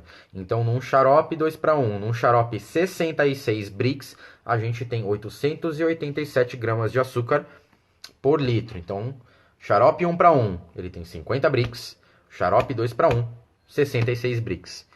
Tá? Então, assim, quer provar o seu xarope para ver se ele é 1 para 1 ou 2 para 1? Bro, refratômetro. A gente já viu lá atrás que colocar no paladar qualquer coisa acima de 40%, esquece, você não vai sentir a diferença, tá bom? Ou seja, o que esse estudo com o refratômetro aqui diz pra gente, confirma aquilo que a gente falou lá atrás, o Arthur falou aí pra gente também, é que o xarope 66 Brix é por volta só 50% mais doce do que o xarope 50 Brix. O xarope 2 para 1 é só metade mais doce que o xarope 1 para 1. Não é o dobro, é só metade. Legal? Gente, em relação a isso que a gente viu aí de ingredientes, né? A gente tá na parte de ingredientes que servem para adoçar os coquetéis, tá? E lógico, a gente tratou mais de xaropes aí, não entramos em nenhum ingrediente alcoólico, tipo vermute, licor e tal, porque cada um vai ter um comportamento diferente, pelo tipo de açúcar, pela concentração diferente, tá? Em relação a isso que a gente viu, ficou aí alguma dúvida? Alguém que quer perguntar alguma coisa, quer colocar algum ponto de discussão? Entendeu? Quer entrar na live aí para falar alguma coisa que acha importante?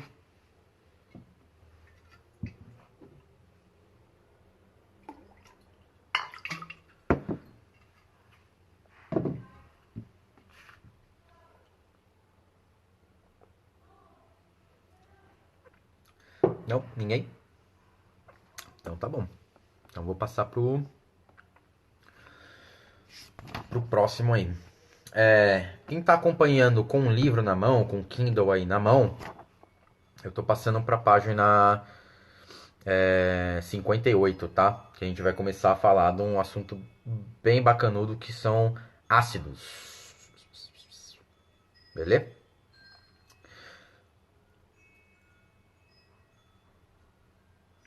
Tá? A Dida acho que perguntou aqui, né? Realmente, né? Se a gente precisar baixar o Brix, a gente dilui com água, com certeza.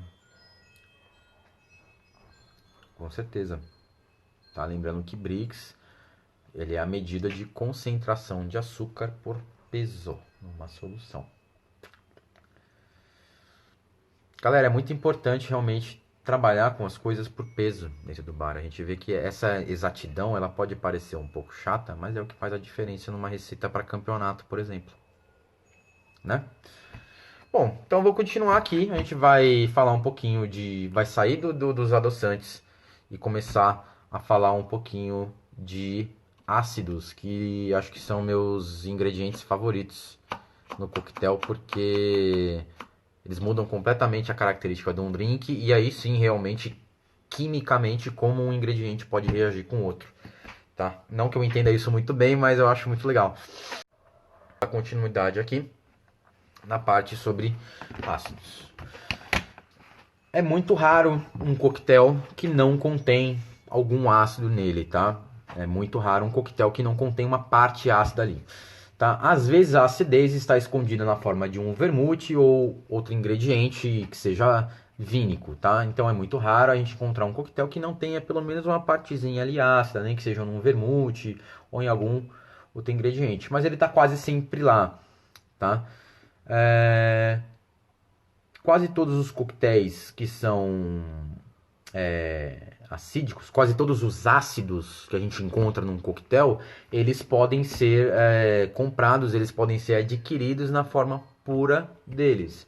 Então, às vezes, por exemplo, a gente tem esse exemplo maior com ácido cítrico. Você não precisa necessariamente colocar limão no seu drink para ter ácido cítrico.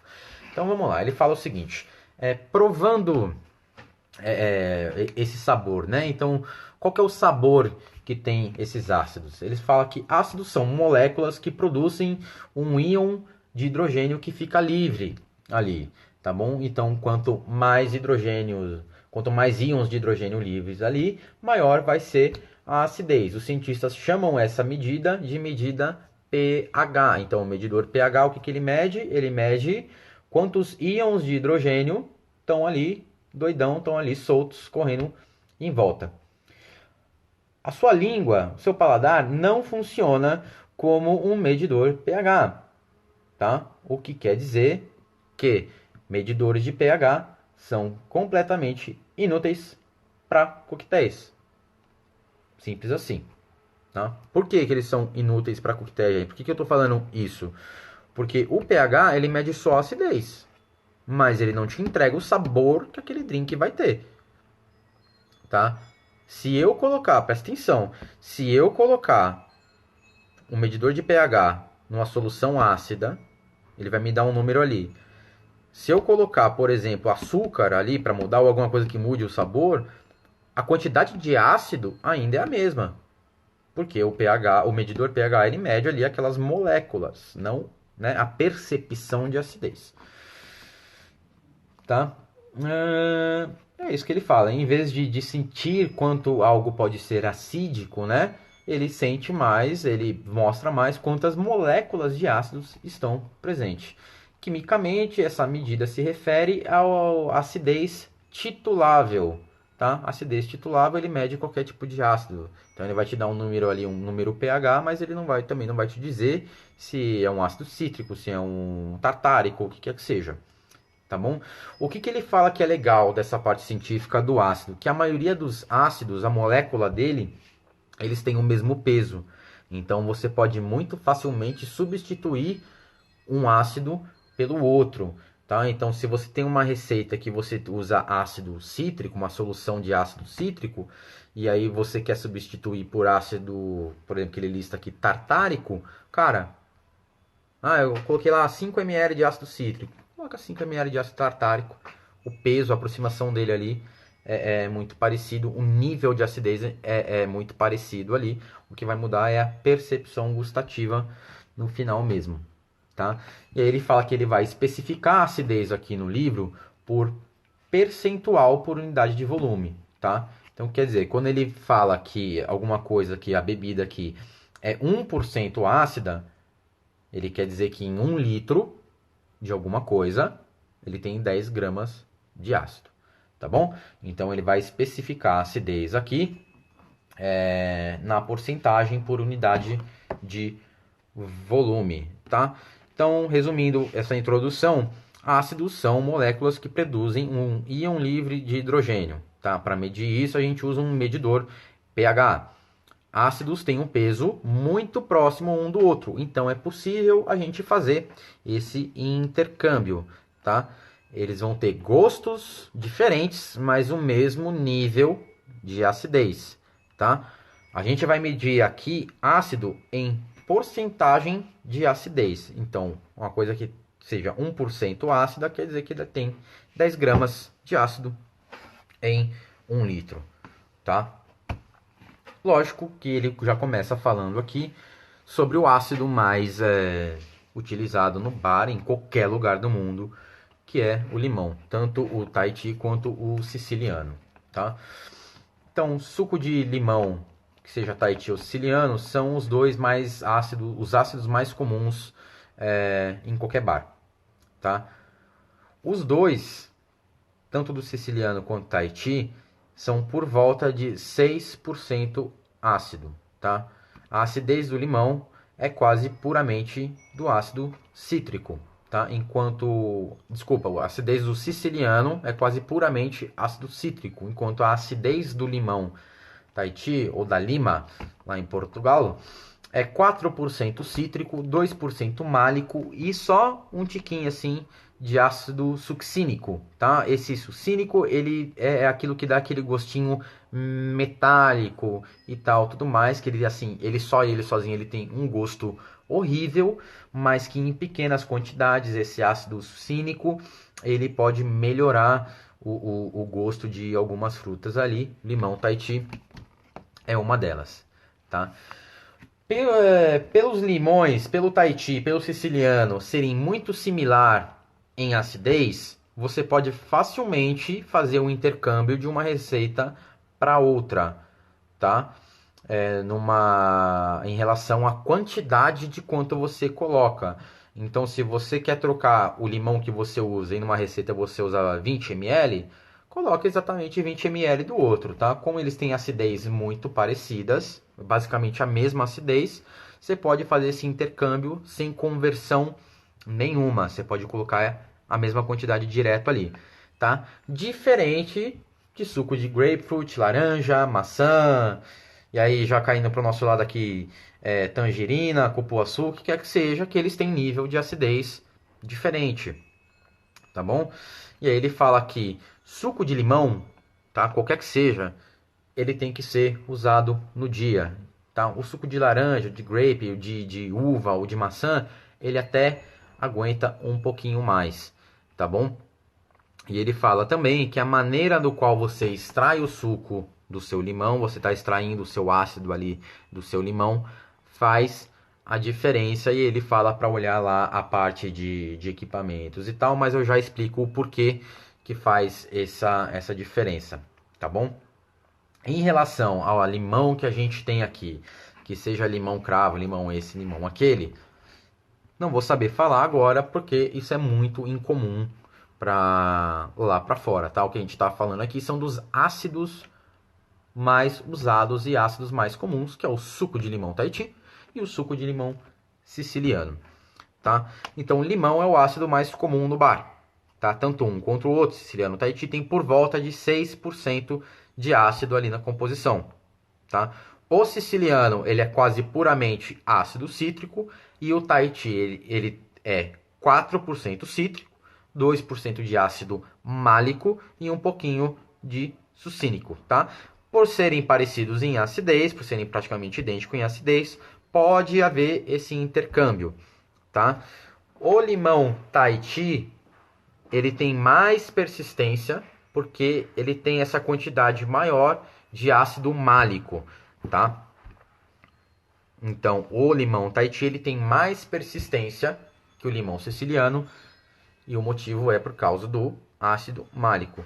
O suco deve ser usado no dia, tá? O suco de limão deve ser usado no dia. Suco de laranja, de grapefruit, maçã, ou sei lá o que, eles costumam durar um pouco mais. Se recomenda que se use ali no dia, mas eles duram um pouco mais, mantém ali suas propriedades na geladeira. E o método de extração do suco de limão faz diferença. O Dave Arnold, no livro, ele extrai suco da seguinte maneira: ele extrai suco na mão, né, com aquele de alavanca. Ele até ensina uma técnica para você ser mais rápido, usar as duas mãos aqui e tal, tudo mais.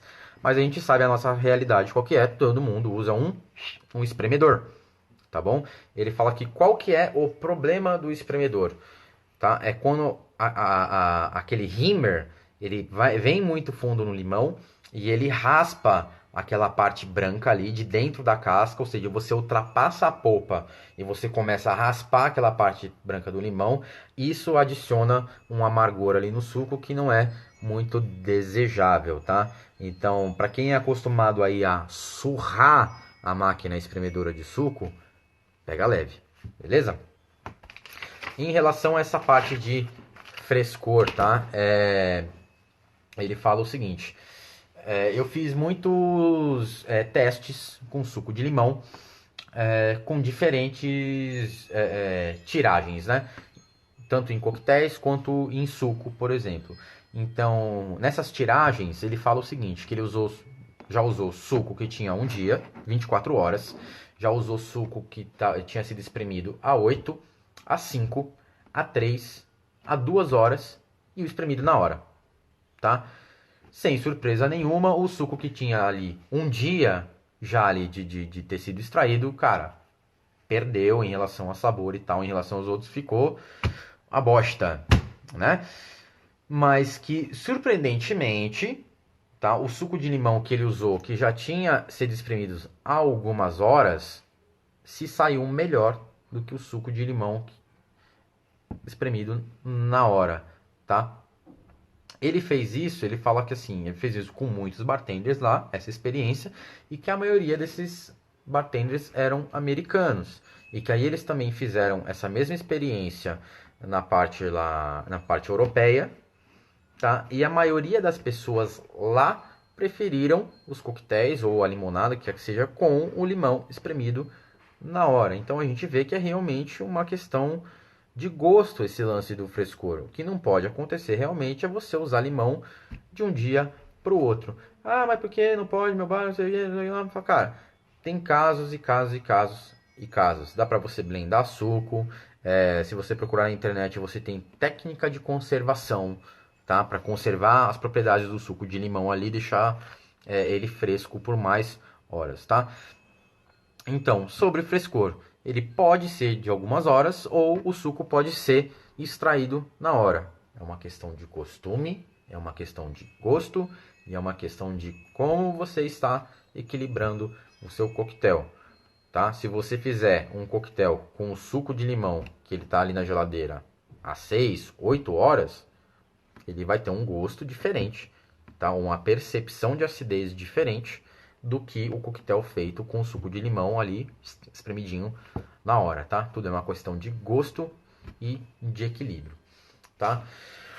Os ácidos mais comuns em coquetel, tá bom? Ele vai citar alguns aqui. O ácido cítrico, ácido málico, ácido tartárico, ácido acético, ácido lático, ácido fosfórico, o ácido ascórbico, e aí ele vai citar algumas combinações de ácido, tá? Então, vamos lá. Ácido cítrico, tá? O ácido cítrico é aquele que o ácido primário do limão. Então, se você pegar só o ácido cítrico ali e provar, ele vai ter esse gosto de limão, tá? Como que ele se comporta dentro do coquetel, o ácido cítrico?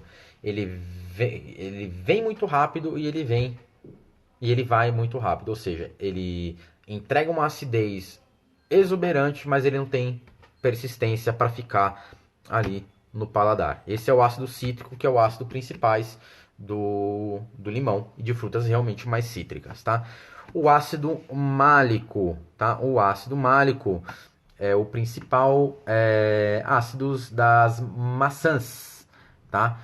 Ele tem aquele gostinho de maçã verde. Quando a gente come maçã verde, aquela acidez que a gente sente da maçã verde, esse é o ácido málico, tá? Ele sozinho ele tem um gostinho, ele diz aqui que tem um gostinho de doce de maçã verde, tá? E que a persistência dele é maior do que o ácido cítrico. Então, o ácido málico é aquele gostinho de maçã verde, é o ácido das maçãs, o principal ácido das maçãs, tá? E ele é mais persistente que o ácido cítrico. Então, de repente, se você tem um coquetel que você fala, putz, beleza, eu tô num nível de acidez bacana, mas, putz, a minha acidez ela tá sumindo, tá desaparecendo, né? Que limão que você está usando? Você está usando siciliano? Tá aí a resposta, tá? Você consegue substituir isso por limão Tahiti, tá? Por quê? Porque como no Tahiti ali você tem aquele ácido málico, você tem uma persistência maior daquele sabor na boca. Beleza? Ou de repente numa solução ácida que você está fazendo para corrigir um xarope, fazer um shrub que a gente falou lá atrás, você quer uma persistência da acidez maior, prefira usar o ácido málico ao invés do ácido cítrico. Legal? Próximo aqui, ácido tartárico. Tá? O ácido tartárico é o ácido primário das uvas. Tá? Ele tem gosto, ele puro, ele tem gosto de uvinha azeda, tá? Doce de uva azeda. Eu nunca comi doce de uva azeda, não sei vocês, mas enfim, tá? O ácido tartárico, então, é o ácido primário das uvas, tá? Ácido acético, tá? Gente, ácido acético é vinagre, tá? O fato legal que ele cita aqui é que o vinagre, o ácido acético, é o único dos ácidos que ele consegue ser aromático, tá? Ele é usado como um ácido menor ali, uma parte como se fosse um acidulante em coquetéis salgados, tá? E especialmente em bitter, na composição de bitter, o que pode compor ali um bitter, às vezes ali tem um ácido acético ali para compor aquele buquê aromático do bitter também, tá? Ácido lático. O ácido lático vem da fermentação, tá? Ele puro, ele pode ter gosto de queijo, de picles, sauerkraut, enfim, e até um salame, que não deve ser o salame que a gente conhece aqui, tá? O uso dele em coquetéis, fazer uma solução de ácido lático e colocar em coquetéis, pode te surpreender. Eu acho que realmente pode, considerando, né, se a gente quiser tipo, trazer aquela acidez que a gente sente quando a gente come um parmesão, um Reggiano Parmigiano, aquela acidez que a gente sente é o ácido lático, tá? Ácido fosfórico. Eu esqueci alguma coisa do lático ou não? Bom, o principal ponto dele é ácido lático, tá? É o ácido que vem da fermentação, tá? Ácido fosfórico, tá? Ele é o único aqui desse grupo aqui que ele é não orgânico, tá? Ele é muito forte e muito seco e ele é usado como acidulante na indústria, tá? Então, geralmente quando a gente pega um produto lá, tá? Pega lá aquele refrigerante de limão lá, que tem um açúcar, tem não sei o que, e vê lá acidulante, pode ser ácido fosfórico que o pessoal coloca ali para balancear um pH ali, tá bom? Ele fala que não dificilmente a gente consegue comprar esse ácido aí, mas aqui assim não tem muito por que usar também, tá? Todos esses ácidos aqui, esses que ele cita, são os mais usados, tá? Que nem ele falou ali atrás do ácido sucínico, tipo assim, ele fala que primeiro que você vai usar em pouquíssimas quantidades, segundo, se você conseguir comprar, é um absurdo de caro, então assim, nem vale a pena esquentar a cabeça por causa disso, que a gente tem muitos outros ácidos para poder usar no coquetel, tá? O nosso conhecido ácido ascórbico, a vitamina C, tá? Qual que é a propriedade dele? É ser antioxidante, tá? Muita gente confunde a vitamina C com um ácido cítrico. Então, o ácido ascórbico é a vitamina C, tá? Ele não tem muito gosto, legal? Ele não tem basicamente gosto de nada, ou provoca muita acidez, tá bom? Ele é mais usado como um antioxidante. Então, de repente, quando você quer fazer lá o seu shrub, tá? Você quer produzir o seu xarope ácido, mas putz, você não quer colocar ácido ao ponto de daquilo ali ficar muito tart, de repente a vitamina C, o ácido ascórbico, pode ser uma boa solução, porque ele não entrega tanto acidez, ele também não tem muito sabor, mas ele tem a propriedade antioxidante. Tá, o que ele cita aqui, que o pessoal realmente põe ali no suco de maçã, o suco desse daquele, para evitar que a fruta, evitar que o suco fique de uma cor mais escura, tá bom? Então, vamos lá. Agora que a gente já conhece os principais ácidos lá, a gente vai pegar aqui, ele vai dar algumas receitas sobre acidez e aí vai falar um pouco sobre sal. Mas terminando aqui essa parte de acidez, ele fala novamente que tanto o limão Tahiti quanto o limão siciliano, tendo 6% de acidez, é considerado uma concentração bem grande. 6% de acidez é uma concentração bem grande. E que coquetéis geralmente sour, né, levam aí, só precisam aí de mais ou menos 22 ml e meio de limão para deixar eles realmente bem tart, tá? E aí ele fala que outros sucos, mesmo de frutas cítricas, eles não entregam tanta acidez, então o que ele faz geralmente é corrigir esse suco de outra fruta com ácido que ele compra fora e que ele corrige, e aí ele vai dar os exemplos aqui pra gente. Então, o famoso fake lime juice, né, ou suco de limão falso, como que a gente faz ele, tá? Então ele fala que o ácido do limão Tahiti é o que é o standard, tá bom? Ele fala que é o seguinte, eu nunca usaria essa solução no lugar do suco da fruta, tá? Mas essa solução ela pode ser usada para aumentar a acidez de um outro de um outro cítrico, de uma outra suco de fruta, tá? E que se você quiser autenticidade, adiciona lá o ácido sucínico, mas que pode ser omitido sem problema nenhum, tá? Então a receita que ele dá aqui pro ácido de limão Tahiti é 94 gramas de água filtrada, 4 gramas de ácido cítrico e 2 gramas de ácido málico. Mistura tudo ali, tá feito ali. Você vai ter, se eu não me engano, pela medida aqui, acho que 100 ml dessa solução ácida. Esse é o famoso fake lime juice, que é muito usado para corrigir suco de outras frutas, para corrigir uma receita, tá? Qual que é a vantagem de ter ele no bar?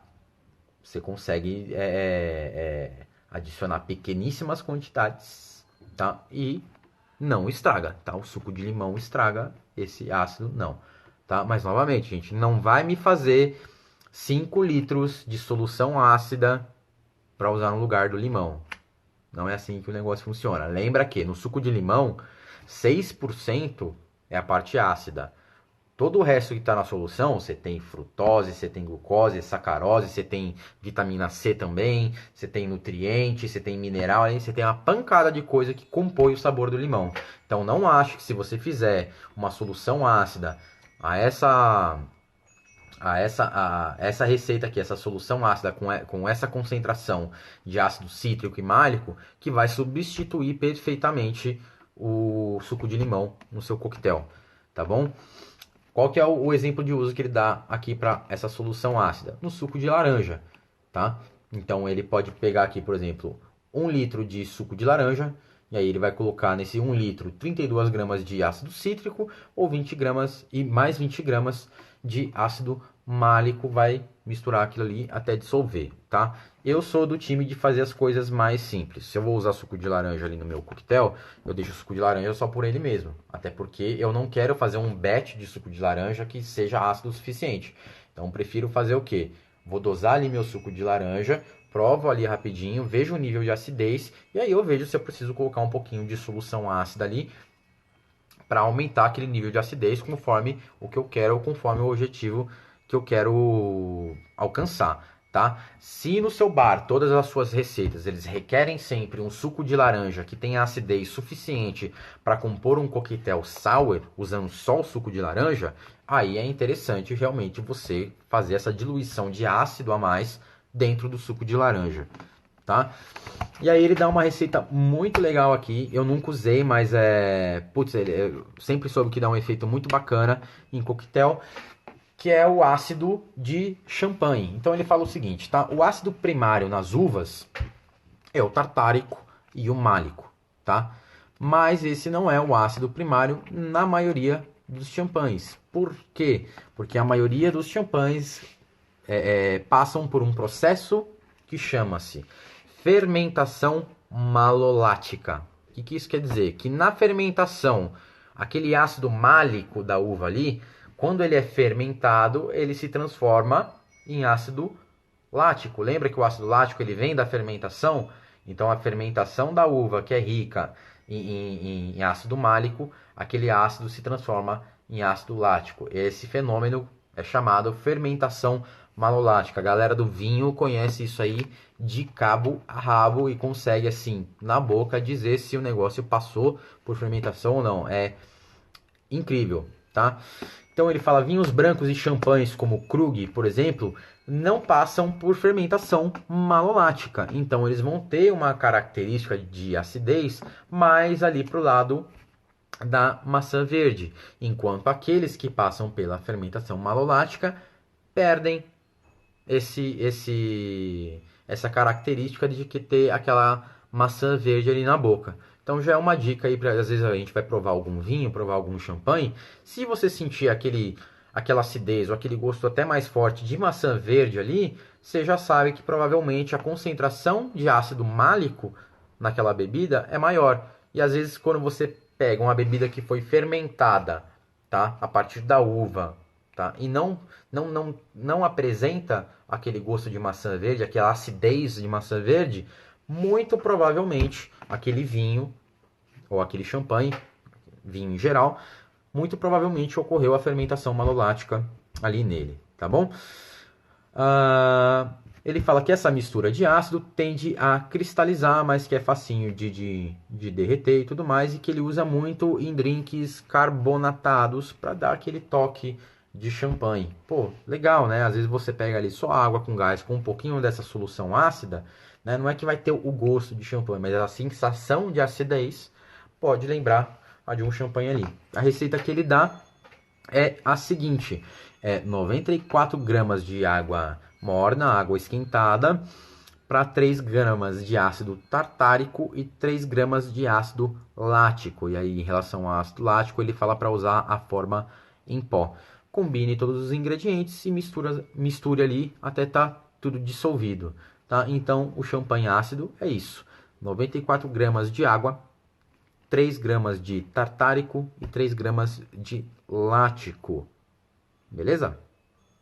Dá aquela acidez parecida com os champanhes, tá? E eu vou juntar aqui junto com essa live que a gente passou aqui dos ácidos, vou juntar rapidinho aqui sobre sal, que sal é bem pouquinha coisa, quem tá com o livro na mão aí tá vendo, mas ele fala o seguinte em relação do sal no coquetel. Sal é um ingrediente secreto em quase todos os meus coquetéis. Qualquer coquetel que inclua fruta, chocolate, café, que seja, se beneficiam de uma pitadinha de sal. Eu raramente quero que o drink tenha um gosto salgado, então o sal deve ser sempre medido para baixo mesmo, tá? Então ele fala, a próxima vez que você fizer um coquetel, divide em 2 copos, faz o coquetel, serve em 2 copos, e aí pega um dos copos e adiciona sal, mistura ali, e aí você prova a diferença. Ele fala o seguinte: você nunca mais vai esquecer de adicionar sal nesses coquetéis de novo, tá? Em casa, você consegue, ele fala que assim, em casa tudo bem você usar uma pitadinha de sal, tá? Mas que no bar, o interessante é você fazer uma solução salina, tá? E aí a solução salina, ele recomenda a gente usar uma solução a 20%, muito fácil de fazer, 80 ml de água, 20 gramas de sal, tá bom? 20% de sal ali da sua mistura. Se você for fazer 1 litro de solução, você vai usar 200 gramas de sal. E aí dessa solução ele fala que 1 ou 2 gotinhas no coquetel já é o suficiente para fazer aquele sabor da bebida ser ressaltado, tá? Então, o sal ele funciona bem em coquetéis frutados, em coquetéis com café, em coquetéis com chocolate. E ele ensina a fazer a solução salina aqui, 20 gramas para 80 ml, tá? Uma coisa que eu acabei deixando escapar aqui em relação aos ácidos é a combinação dos ácidos aqui, tá? Então, rapidinho aqui. Tá? Diferentes ácidos têm diferentes sabores, tá? Misturas de ácidos vão ter um gosto diferente do que só o ácido sozinho ali, tá? O ácido cítrico tem gosto de limão, o ácido málico tem gosto de maçã, mas a mistura dos dois tem gosto de limão. Interessante, tá? O ácido tartárico tem gosto de uva, tá? E o ácido lático tem gosto de tipo o queijo, sauerkraut, tá? Mas a mistura dos dois dá aquele gostinho característico do ácido, da acidez do champanhe. E aí ele fala pra gente que é legal a gente brincar com essa mistura, tá? Na hora de pensar em acidez, tá? Que uma coisa tem um gosto, outra coisa tem outro, mas na hora que você junta, você pode ter você pode ter um sabor mais destacado, ou você pode até ter um terceiro sabor ali quando você faz essa mistura de ácido, tá? E aí ele dá o exemplo então do ácido cítrico versus o ácido málico e o ácido tartárico versus o ácido lático, beleza? Essa parte de acidez que ele fala sobre ácidos realmente é mais curtinha, porque ele fala que ele também não vai querer se aprofundar como um cientista, como um químico ali, tá? Nessa parte de ácidos, tá? Mas do que a gente falou aí, ficou alguma dúvida? Ficou algo para trás? Vocês querem fazer algum comentário? Pode falar aí, gente. Tá? O Luciano, salve Luciano, beleza, mano? Vou deixar gravado, né, cara? Vou deixar a live gravada assim pra fazer pra salvar a live aí, tá? A parte 1, galera, é isso, tá? A gente passou por esses ingredientes aí, que são os adoçantes, os ácidos e um pouquinho, bem brevezinho ali, sobre sal. Ele fala que sal não tem muito o que falar, senão testar de um coquetel pro outro, mas que ele funciona como um enhancer, né? Ele dá destaque em alguns sabores. Beleza? Bom, só pra galera que for assistir depois, eu vou fechar essa live aqui agora, tá? Só pra não demorar muito.